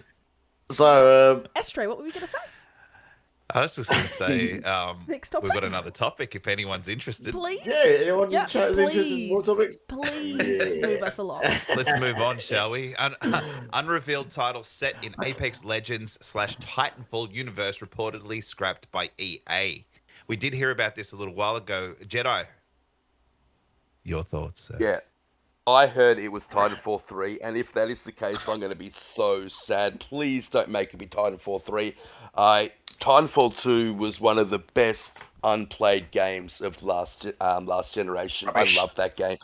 I get that it came out basically the week. So I think Battlefield came out the week before, and Call of Duty came out the week after. But out of those three first-person shooters, Titanfall 2 was easily the best, by far and away the best in both multiplayer and single-player story. The single-player story of Titanfall 2 is absolutely amazing. It's fantastic. I love everything about it. The shooting is tight. The parkour system that they did in that game is one of the best parkour systems in any first-person shooter. I didn't play that many multiplayer games back then, and I even started to play, more multiplayer games. I started to play that in multiplayer. It was just an incredibly fun universe to be in. I get Respawn probably has too much on their plate right now, between Star Wars Fallen Order and whatever else they're making, and then him moving over to fix DICE and actually get Battlefield up and running. They've probably got too much on their plate, but please don't make it be Titanfall 3. And we don't know actually what game it is because it's an unannounced title. But that's just my hope that it's not Titanfall 3. I would 100% agree with that. Titanfall 2 was absolutely fantastic. So I concur with everything you said on that. Was and still is one of my most favorite first-person campaigns ever.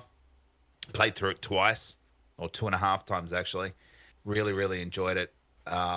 The multiplayer, I played a lot of that as well, so I was very upset when the servers died or got hacked or whatever they claim happened to push Apex Legends up further, which I've tried and I didn't really care for. But yeah, so I don't know if it was Titanfall 3, because they're sort of saying that it was mixed between Titanfall and Apex Legends, so I think it was something else there. I think it was more of a mixture of having Titans in maybe more of an Apex Legend setting in terms of being a battle royale type of thing. But yeah, look, I'd prefer a Titanfall 3 game as well. But either way, it's not good whenever we hear news on anything being scrapped, because that's obviously a lot of time that these devs put into working on games. in the background that we don't hear about, and then to hear that they've got to scrap it is unfortunate. However, I'd prefer them to scrap a game than to get rid of staff and just move them on to another project that needs more attention or will make them more money to continue these people in jobs. So if that's the case, then, better that people have got a job than working on a game. So seems to be a common look, trend. I mean, though. it's a lot happening of a lot. games being cancelled at the moment, isn't there? EA, This economy is terrible. Yep, Um, and the revenue that they got in the third quarter was terrible, to be honest. And I think they closed Apex Legends Mobile, which didn't do anywhere near what they expected. They cancelled Battlefield Mobile, so a lot of games are getting cancelled. This is just another nail in the coffin. I think all gaming companies are tightening their belts at the moment. Hopefully they can cancel games and keep the staff on, because I think that's more important, people keeping their jobs. Well, because the coalition also cancelled some of their stuff as well.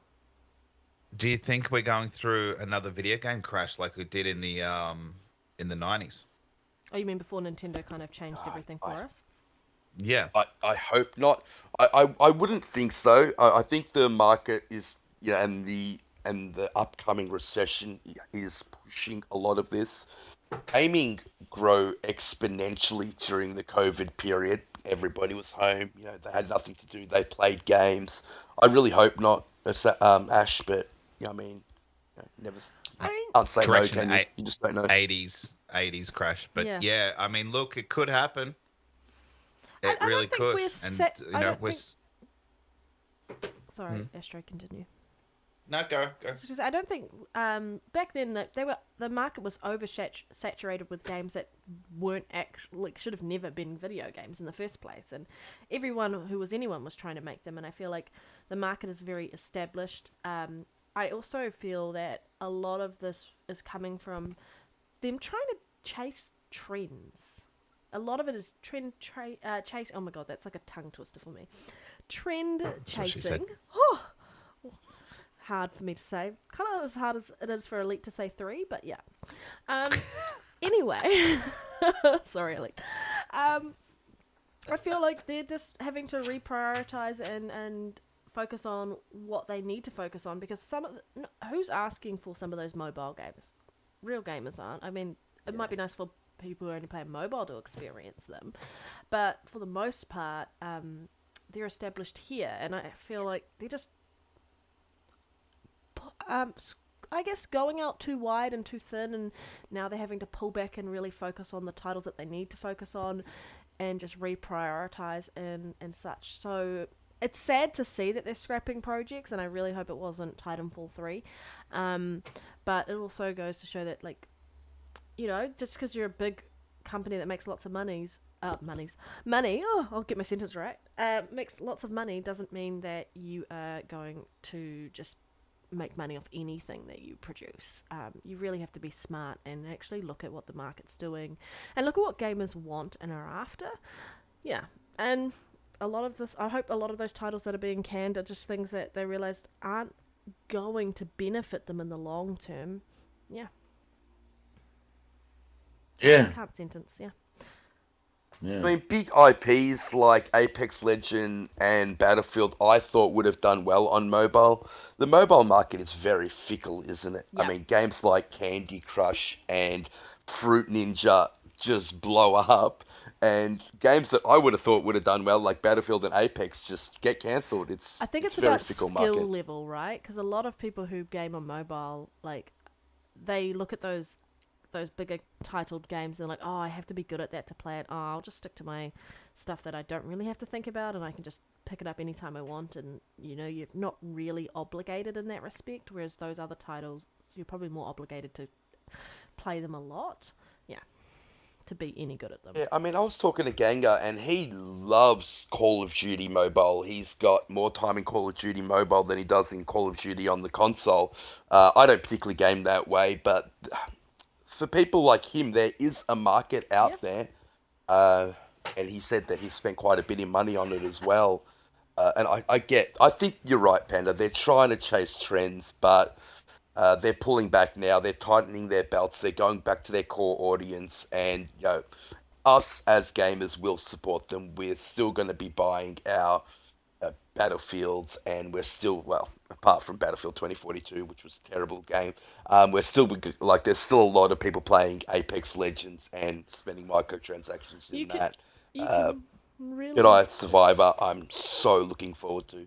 Sorry. you can really feel like that these big companies are just waiting for the next big trend to hit and go, let's go get on that let's go get on that gravy train. It's like when's the next, like, Battle Royale kind of came in and like destroyed everything, and so like, they're like, when's the next type of game gonna come in and completely change the way we make games in the market, and it just feels like that's what they're waiting Yeah.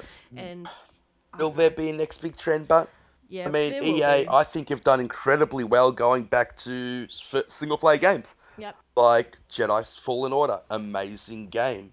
Like the remake of Dead Space, amazing game, selling incredibly well. I'm just sick of these stupid trends. I'm sick of battle royales, although I'm loving Fortnite and I spend way too much money in it. um, Ubisoft are going through the same thing. Yep. Yeah, they're focusing on their main franchise, Assassin's Creed. So What were you gonna say, Elite? I'd just like to jump in, give my 2 cents. You don't want to on give your this, 3 yeah. cents? No, I can't afford it. I'm not rich like you are. I can afford the 2 cents. I know what you're doing, Red. Sorry, Elite. Right, that's I right. like it. Your humour is lost on me because Yep. you're an idiot. Nah, go. she's from New Zealand. Foreign. No, seriously though, Titanfall. Yeah, Titanfall 2. I don't think Titanfall 2 was as good as Titanfall 1 if you played it. The multiplayer, the campaign was fantastic. The campaign was, I think I completed the campaign legendary. It was a great campaign. Well, obviously the first one didn't have a campaign, but it's a fantastic campaign. One of the best campaigns I think single player games I've played that generation. The multiplayer was not good. It wasn't up to no, and I think that's what lost it. It wasn't near on par with Titanfall 1 or things like Battlefield and stuff. Titanfall 1 I was. disagree. Oh, you cow! No, because the bottom line is that did you play Titanfall 1 multiplayer? I did. Yeah, I did. I Titanfall didn't play 1, many multiplayer games, but Titanfall 1 you could only play in multiplayer. But what did you think yeah. was better about Titanfall 1 than 2? I thought they did better in every facet. The only problem I had with Titanfall 2 multiplayer is because nobody was playing it in Australia. Literally, the PlayStation took over the Australian market, and you just literally could not get a game in a lot of the playlists. And so I was stuck playing on American servers, which is never fun in a multiplayer game. Well, Not for us. The latency okay. is terrible. Well, I'll go through what was better than the Titanfall 1 compared to 2 multiplayer. Firstly, you could customize your mechs completely. So you could pick what your mech was, you could put your guns on it and do everything, completely customize it. Whereas Titanfall 2, you just set to what mech you have. You have to pick, what was there, 5 or 6 mechs, and then you sort of pick that mech, and then that mech can only have this and only have that. Whereas the first one, you can put whatever you want on the mech. You can pick a lot, you completely customize your mechs compared to the second one, and then play to the style you want to play, rather than being forced to play sort of to a style of mech. Secondly, the first game, the maps were bigger, and this is down to the PlayStation actually, because in the first game ran off the cloud, so it allowed for bigger maps, and the NPCs were running off the cloud. In the second one, when it was put on the PlayStation 4 as well, because they wanted to put it on the PlayStation 4, PlayStation 4 wasn't running the cloud because it didn't have cloud, so they had to lower sort of what it could do. So things like NPCs, the map world and stuff like that wasn't running from cloud. It was all just based on the hardware. So it came out on things like in the first one, the maps were bigger, the game was faster. I don't know if you played them both, much faster. The wall running was better, and the height you could go higher as well as the maps obviously being bigger. There's more NPCs in the first one. There's much more NPCs that are much more interactive. and there was just like a war going on the first one. You had ships flying in and just dropping NPCs in and rushing off, whereas the second one didn't have all that. So much war was going on in the first game, and the first game was just so much better. The second one was just smaller and I just didn't have the same feeling. And I think a lot of the people that were playing on PC and Xbox at the time when the second one dropped cut off from the second game because of that. And I think that's why, like I did myself, I played the campaign, legendary, completed it, fantastic campaign. The PvP, I dropped after a few months. It just didn't have the same attraction. I think a lot of Xbox gamers and PC gamers that already experienced the first game just cut off from it because it just wasn't up to par, because it just wasn't as fast and just as good. I think that's why I think it really failed, as well as going against Battlefield. I think off the back of the first game, which was massively successful on Xbox, they thought they'd push up against Battlefield, and the second game just wasn't, because it wasn't as big and wasn't as sort of hardcore as the first game. And Well, it was a release title for the Xbox One, and there was, and it was the next big thing. Respawn had just come off leaving Infinity Ward, and everyone had very, very high hopes. But the big problem with Titanfall 1 is it had no single-player campaign. It was strictly a multiplayer game, and I didn't think there was anywhere near enough content. The content wasn't there for a fully priced game. And don't forget all the problems Xbox had at the launch of the Xbox One, so that really impacted the sales of Titanfall 1 as well. So although it had a very a niche market that fell in love with the game, when it came out with Titanfall 2 and they had fully fleshed out the game, there just wasn't enough people that were interested in the IP for it to succeed. And, that coinciding with releasing in between Battlefield and COD meant it got outsold really, really badly, even though it was a much, much better game. It did spawn Apex, so, that's amazingly well. I don't personally like it, but people are still playing Apex to this day and spending large sums of money in it. I like Apex, but Apex is quite catchy and easy to get into. But Fortnite's better. Yeah, but that's the thing. When Titanfall come out, it was shunned because people were going, especially the PlayStation fan base, were saying, who's gonna play a game that has no campaign and it only has sort of the PvP elements. It's only basically just a shooter, no campaign. At the time. Just shit. They were ahead of the curve, because then you've all talked. You're playing now Fortnite, which has no campaign. You just all out, and they're going forward now. PUBG, Warzone, all these games now, even Battlefield now, recent Battlefield cut the campaign. Games now just cutting campaigns and now just going all in PvP. Titanfall was ahead of its time by far, and that's what it did. And it got hated, a lot of hate for that, for just having PvP. And then who's gonna follow that? That's just what a stupid idea. We need a campaign. Following on from that, all games now dropping campaign and just going fully in PvP. It's just madness now. So, but yeah, I think if you can jump into Titanfall 1 and try the PvP on that. Because I believe I loaded up last year and the server's still active. I don't know if it's delayed, but I urge you to give it a go and see if you can compare the two. Play them both. Maybe you can just try them both. Load them both up and play them both and compare and see what you think. But Titanfall 1 was just a superior PvP game. So there. I'd be bummed. Yeah, you've always got to. Yeah. No, fair enough. For all those listening, you are with us, the Gamers Initiative podcast. Elite Gaming Guru is semi with us as well. Like every week. Red Dead Panda is with us as well when she's awake, because Elite put her to sleep, I think. Oh, he definitely with did. our special Yeah, guest. I'm awake now. I just wiped the drool off my face. Peter. Yeah. Because she loves me and she drools. Yeah. No. I hope everyone in the chat is entertained. If not, let me know, and we'll make some changes quickly. Are you not entertained? This pain in the chat. Welcome, sir. What up, poopy pants? And Assassin and Manic I think we should go to Master, our yeah. second last topic. Red, would you like to kick that one off? Is that the Squanch Games one? Yeah. Yep.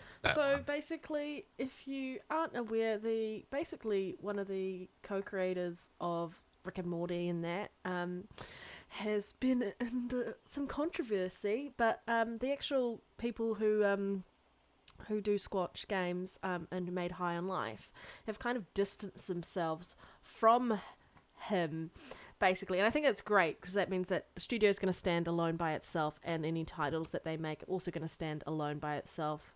But the CEO, Justin Rowland, who like voiced many characters within the game, like within High on Life and such, has anyone actually been keeping on top of what's been actually happening with him? He's got like criminal charges against him. Yeah, is this the guy domestic violence. Yeah, domestic violence. Yeah.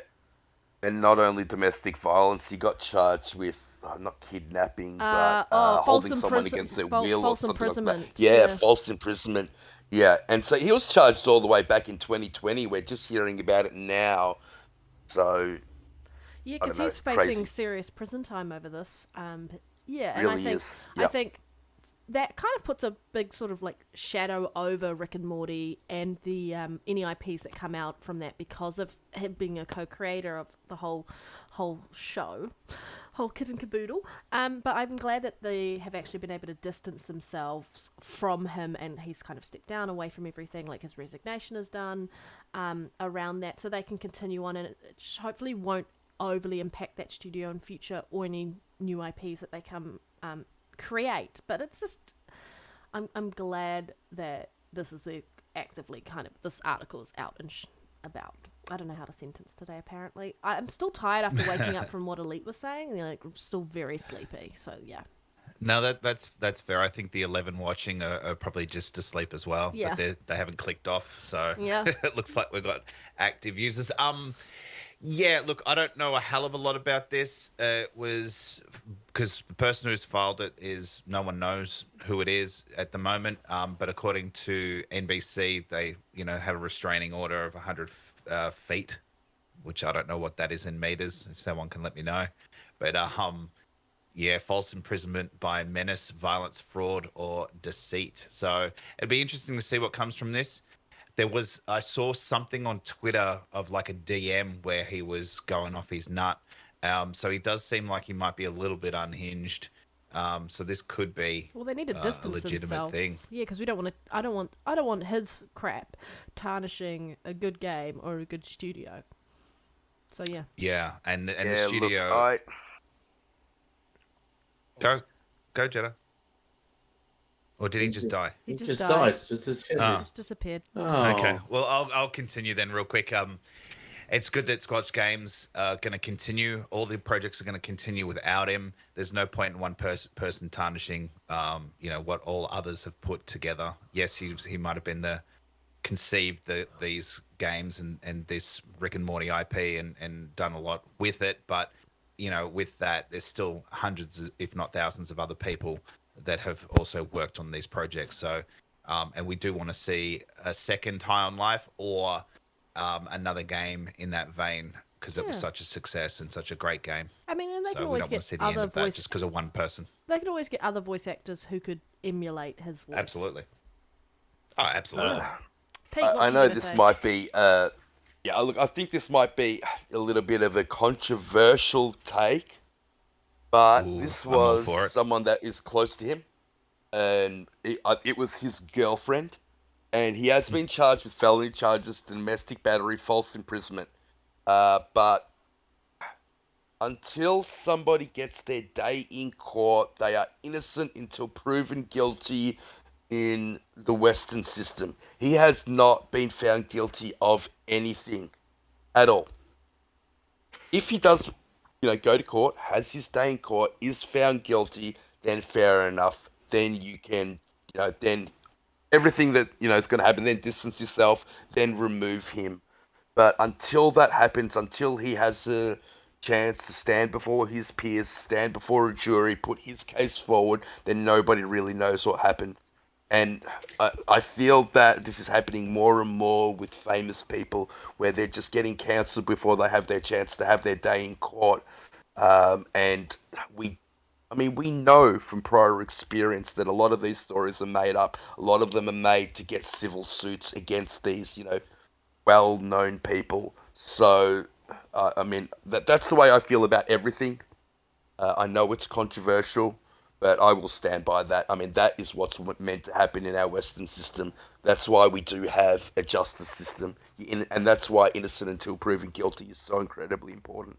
Yeah. Yeah, it's important, but I don't think it's really the way it works anymore. Nope. I think it's No, it doesn't. It's guilty till proven innocent is really how 100%. it works. Especially if you're a man.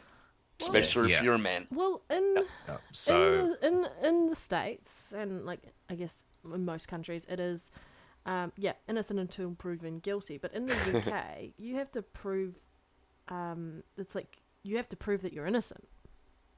Whereas the other one in the States, you have to prove that they're guilty.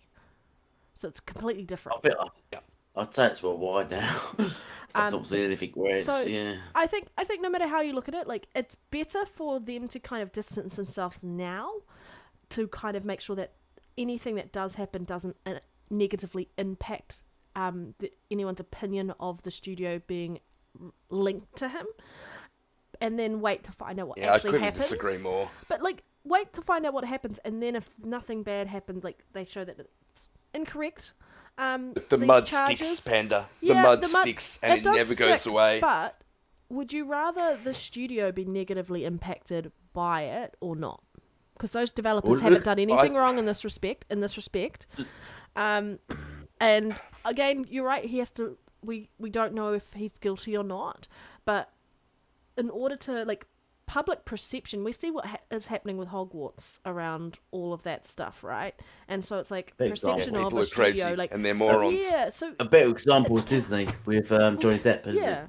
Johnny cancelled him. But cancel culture and is the reality of the situation we're living in. Is people are very much living by some of their convictions to the point where they're going the next level, and I would rather them distance themselves from him just in case everything that comes out might be true, and they've already cut those ties. They may have distanced themselves because they know it's true, and we don't know that at this point.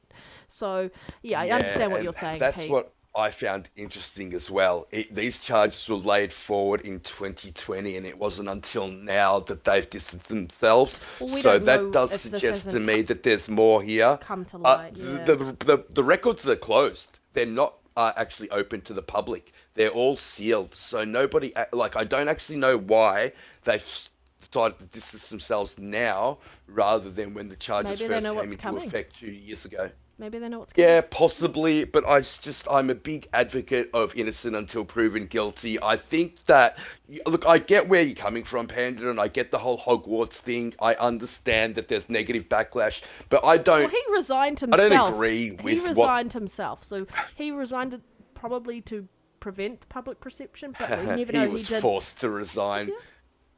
Yeah. I mean, they would have gone up to him and say, hey, look, we need to from you.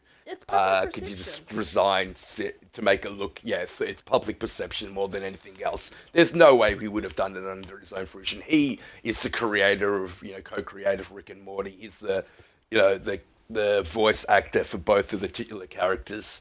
So I can't see him moving on but his own behest. I think the industry is going to they've been taking a stand around this sort of stuff for a while now, to the point where they don't want to have any association with entertainment, and especially when it comes to men, things that make people happy. When it comes to there's that PlayStation guy who was going after that boy.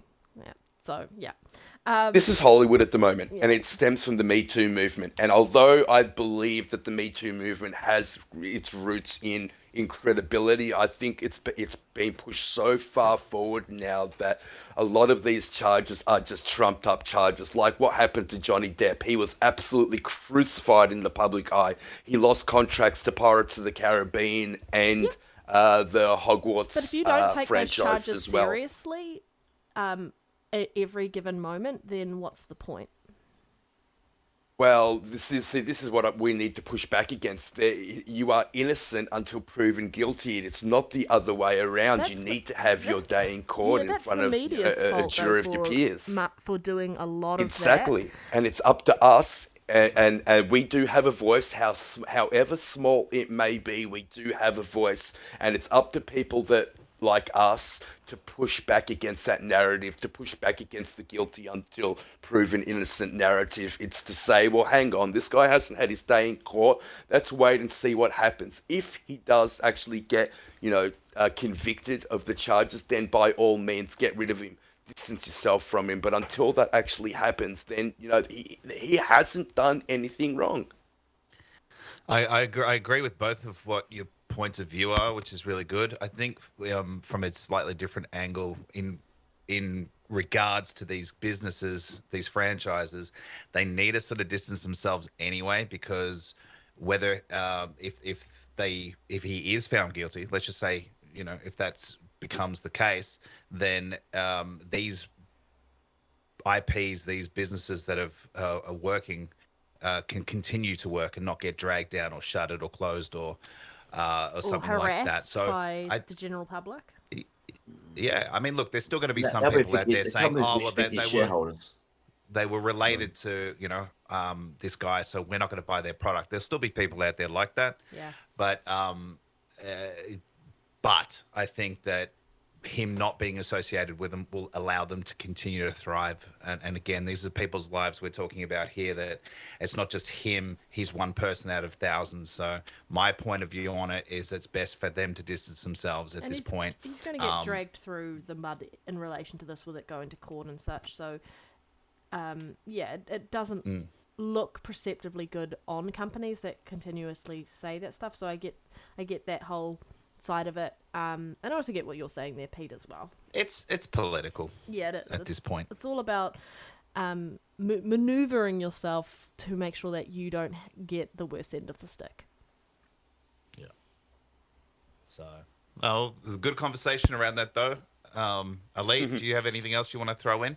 No, I'm good. No, that's it. Yeah, it's just it's innocent to proven guilty, but obviously we live in a world where it's not quite that way, because you get people that are just. What I don't like is when you get the guy's name that's thrown through the mud and destroyed, and then he's found innocent, and then his name's still thrown through the mud and destroyed because his name's already out there. Yep. And then Exactly. The only ever happens to one victim. You don't ever learn their name. Yeah, you don't ever learn their name. That's why defamation suits exist. So if he's found not guilty, he can sue for defamation of character, etc., etc. So I mean, and Johnny Depp got $10 million, and he probably lost tenfold that in work he could have been doing in that meantime. True, you can't control that he will get individual's that work back. malice. She just went crazy, and that's where the justice system fails around those situations. But then there are other instances where this could actually be true, and he might deserve to jail time in relation to that. You don't know.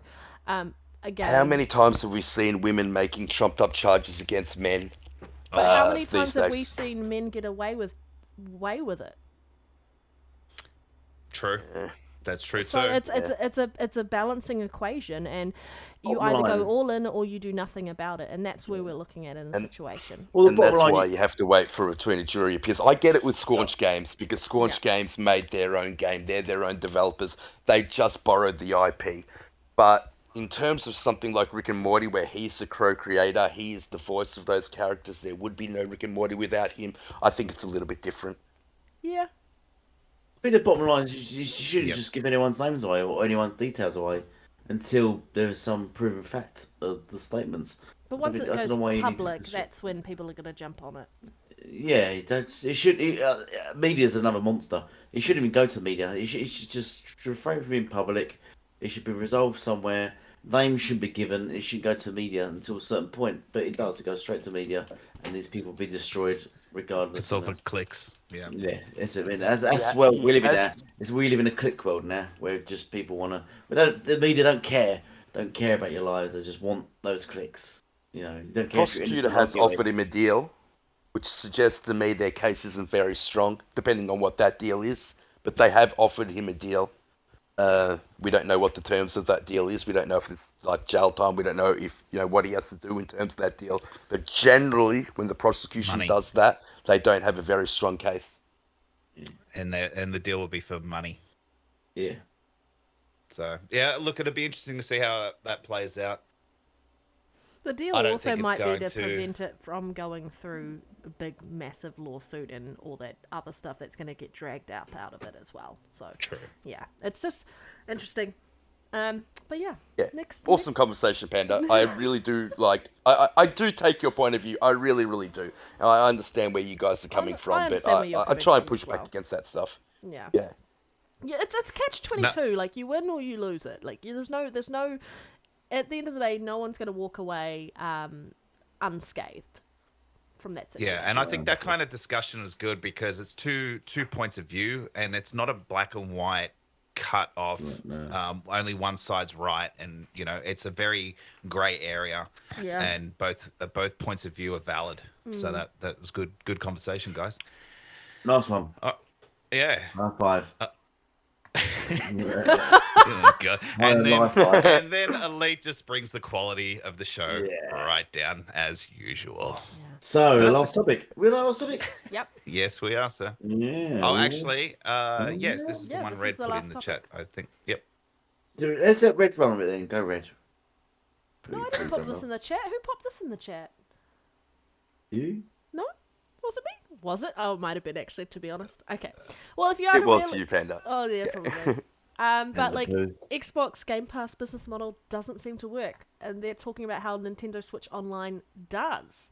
And so, have any of you guys actually read the article that I popped in the chat for this? Yeah.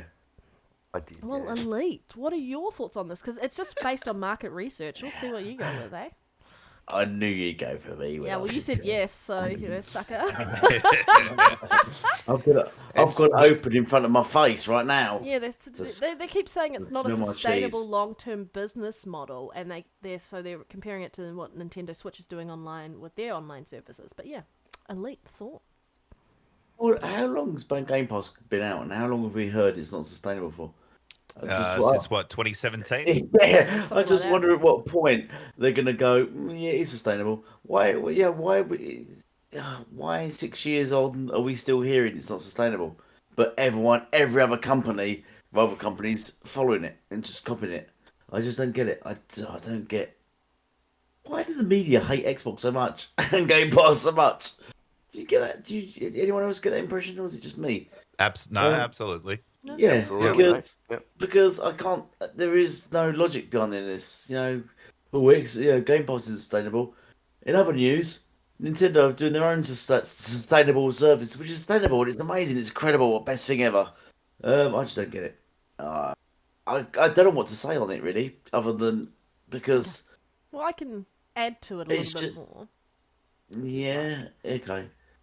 Well, what they're saying basically in relation to the business model is because of the financial results from Q2 financial year 2023, and so yes, the subscriptions have grown further, but the actual amount of money that they're putting in to generate revenue, they're giving away too much content, in other words. So that's what they're complaining about. Like, whereas, and it's great, you're getting all that there, but like Nintendo is doing so well on their online services, and they're not giving away as much content, so they're offering a decent value for their consumers, and they're not, and their revenue is reflecting that.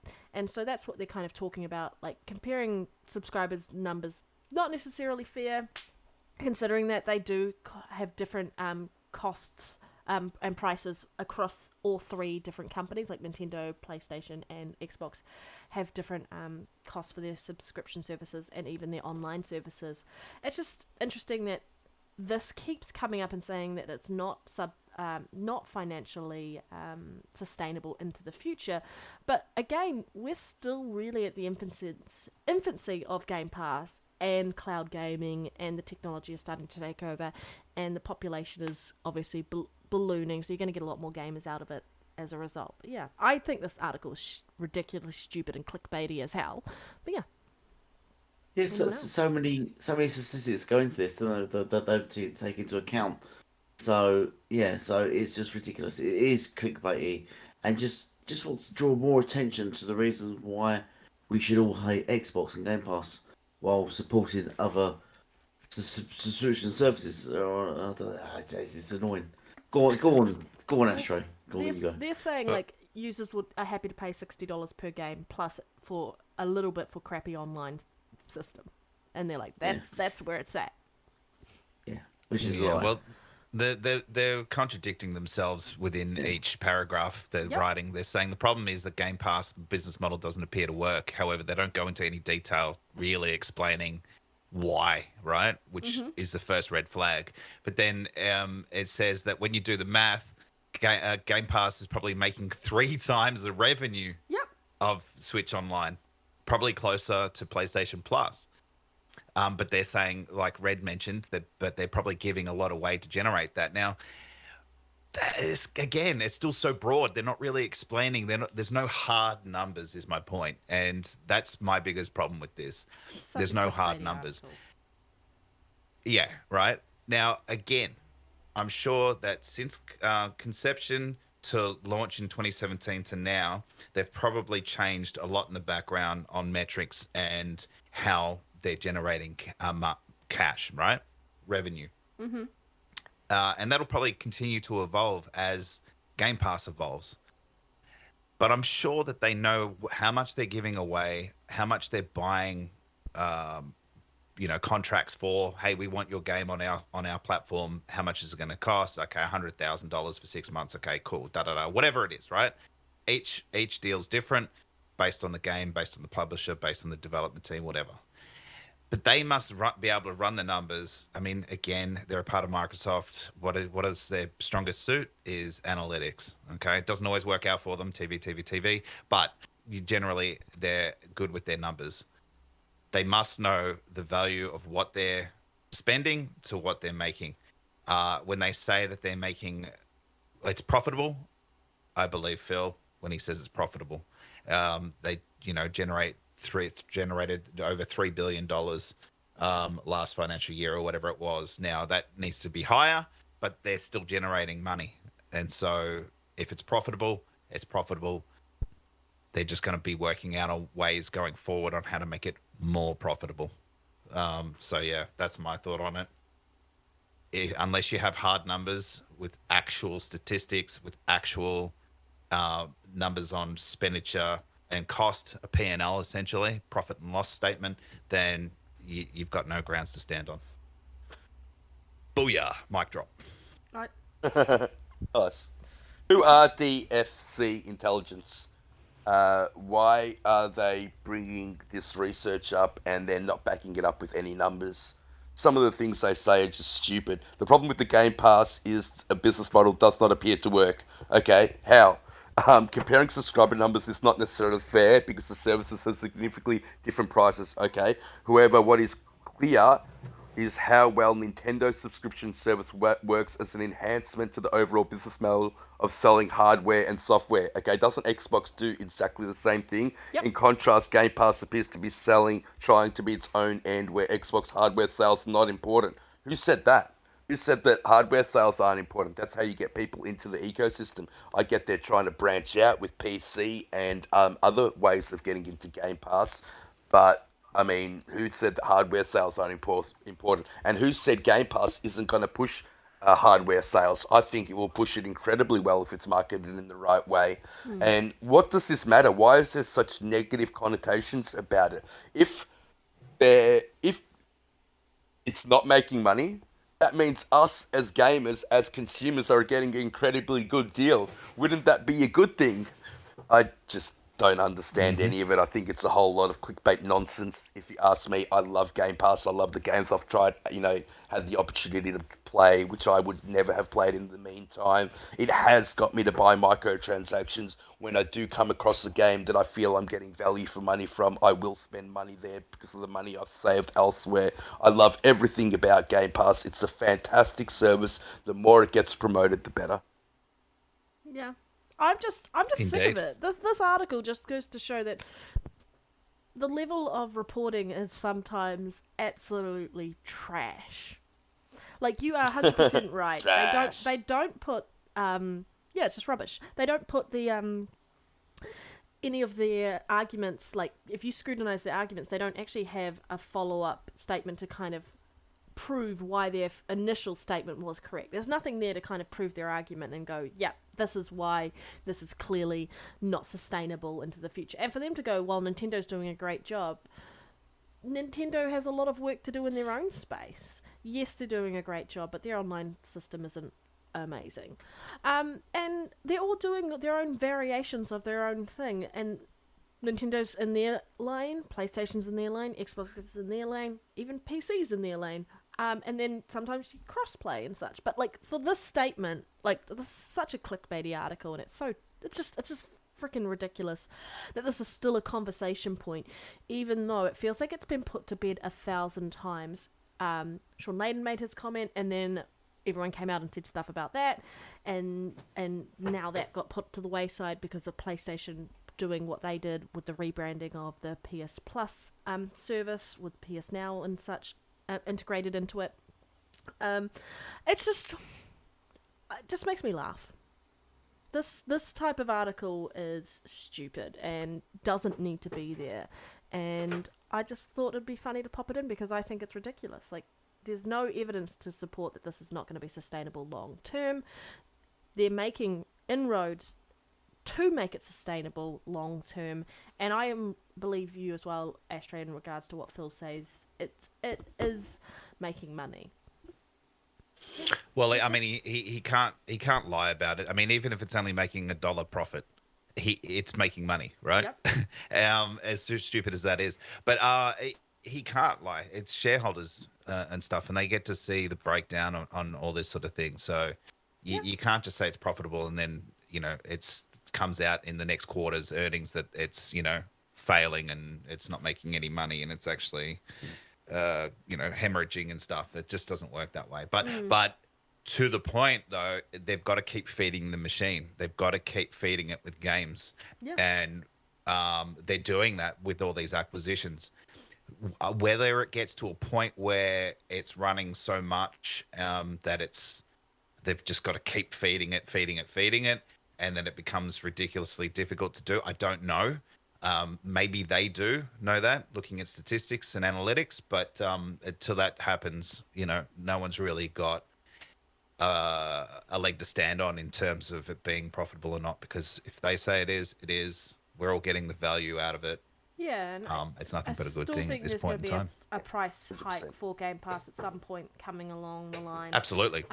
So I think that might mitigate some of that, and this might change some of the people's tunes. But as it is at the moment, they're really just trying to make it into this great service, and part of that is buy-in, and they need to put titles in there. Yeah.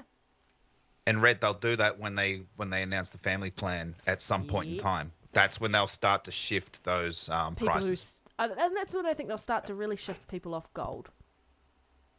That's what I think. Well, they need to. They need to move those people off gold onto a basic form of Game Pass or whatever. Yep. Yeah, 100%.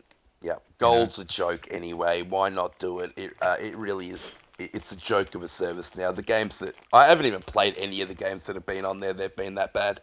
I still download them because they're free, but they are terrible games. Well, actually, Iris Fall. Play that. That's if you like puzzle games. Not everyone likes puzzle games. That's actually pretty good. I played that last month. So they're not all bad, but yeah, the majority of it's not great. Elite. Have we heard Elite on this topic? Did you say delete? I don't think so. I'll delete him. Delete Elite. Yeah. Delete. Has he Have said anything on this topic? He said he started and then he went quiet. Where are you, Elite? Unmute yourself. He's probably sleeping again. Yeah, probably. Yeah. having a good old sleep. He's probably hugging his little pillow, pal. Was it the one with your image on it? Is it? No, it's Liara Tassoni. No? Yeah, from Mass Effect. That's the one he's got. Oh right. Yeah. Okay. Well, we don't need him anyway. I'd rather Miranda. Oh yeah. Liara's nice too. Yeah. Ooh. Miranda. It'd just be a pillow of her butt. Oh my god. Well, why not? Yeah. I mean, that's the whole reason I played Mass Effect 2 was Yvonne Strahovski. I love her. She's awesome. She's Australian. Yeah, She she's is. and she's part Polish, so yeah. Indeed. Yeah. All right. Well, that was our last topic for the show. I think we're going to have to steal Jedi from his other show. I forget the name of it now. But anyway, that doesn't matter. and make him host and get rid of Elite. What do you reckon, Delete Red? Elite. Yeah, we'll start that. Delete Elite? Yeah. That start was that movement. hashtag delete Elite. Yeah. And then poor Xbox Infinite will lose Jedi Knight Peter, and he can become a part of our show. What do you think, Jedi? Go on, say it. Say yes. I have no comment. All I know is I got another podcast in 20 minutes. I'm You tired. have no comment. I need a Risket, if coffee. you're watching this, he didn't say no. Yeah. Good point, Red. Good point. Umbra will be disappointed, but we can just poach Umbra next. Yeah, that sounds good. No, all right. Look, we better wrap it up, guys. Sorry for making you feel awkward there, Jedi. I was just joking. Anyway, No, enjoy your show. Yes, your show's on in 20. Damn, that's gone quick. Yeah. 20 minutes time. Xbox Infinite over on Risk It for the Biscuits channel. Yeah. Enjoy that. All right, we're going to sign out. How do we usually do that? You usually do that, Red. I'll let you do it. Yeah. Thank you for watching Gamers Initiative podcast, for all the people in the chat joining us. It's been great having Jedi Knight Peter on with us this week, and Delete Elite has, I don't know where he's gone, but yeah, he's gone. And as per usual, it's always awesome having you here, Ashtray. But to the chat, you guys are awesome, and we love having you there, just messaging us and keeping us honest, which is really, really nice. So if you enjoyed the show, hit that like button, share it out. We'll be back next week. We've got Jen from Windows Central next week again. She was here last week. Yeah, I know, right? Oh, she was so much fun. It was nice to have a bit more female ratio on the show. But yeah, and I don't know. What games are you guys playing later? Because I don't want to play by myself today. I want to play an online game with some people today. So yeah. Play some Fortnite with me, Panda. I love Fortnite. Yeah, I'll play some Fortnite with you. Ashtray, what are you going to be playing? Well, I actually haven't played Fortnite in about a week and a half, to be honest with you. I've been taking a little bit of a break from it. So I've been playing Assassin's Creed Origins I fucking love that lately, game. which is yeah. Great So game. I'm gonna run around there and do that. But I might jump in and play a bit of Fortnite with you guys, and I assume Boba will be around as well. So Yeah. maybe we'll jump in and play a little bit of that. Yeah. Enjoy the podcast today. I'm going to go make myself some breakfast because I haven't had breakfast yet, so it'll be brunch. Damn. And then I'll Yeah, jump I'll be in and doing that as listen well. listen live while you guys are up. Yeah. I'm hoping to get to McDonald's and get some breakfast before my podcast, but I'm not sure if I'm Ooh, going to be alright. able to do that now. Hey, if you guys want, we have got the guys from Gamers Nexus, the guy that wrote the Forspoken interview and gave it a 95, plus the marketing director of Gamers Nexus coming on the show in 20 minutes. I think it's going to be a really interesting discussion on why he gave the game a 95. I think that was, rated way too highly. So that's what we're going to be doing for the first hour of the show. So don't miss it, guys. Honestly, it starts in 20 minutes. Come by, say hello. Thank you so much for having me, Ash, Panda. Second time being on the show. Always love supporting you guys. I think you guys have got something awesome. And good luck for 2023. Goat Thanks, path man. is We all I appreciate think it. You're a of. great guest. Yeah. All right. Well, All right. Well, we'll head on out. Yep. Sounds good. Bye. All right. Bye.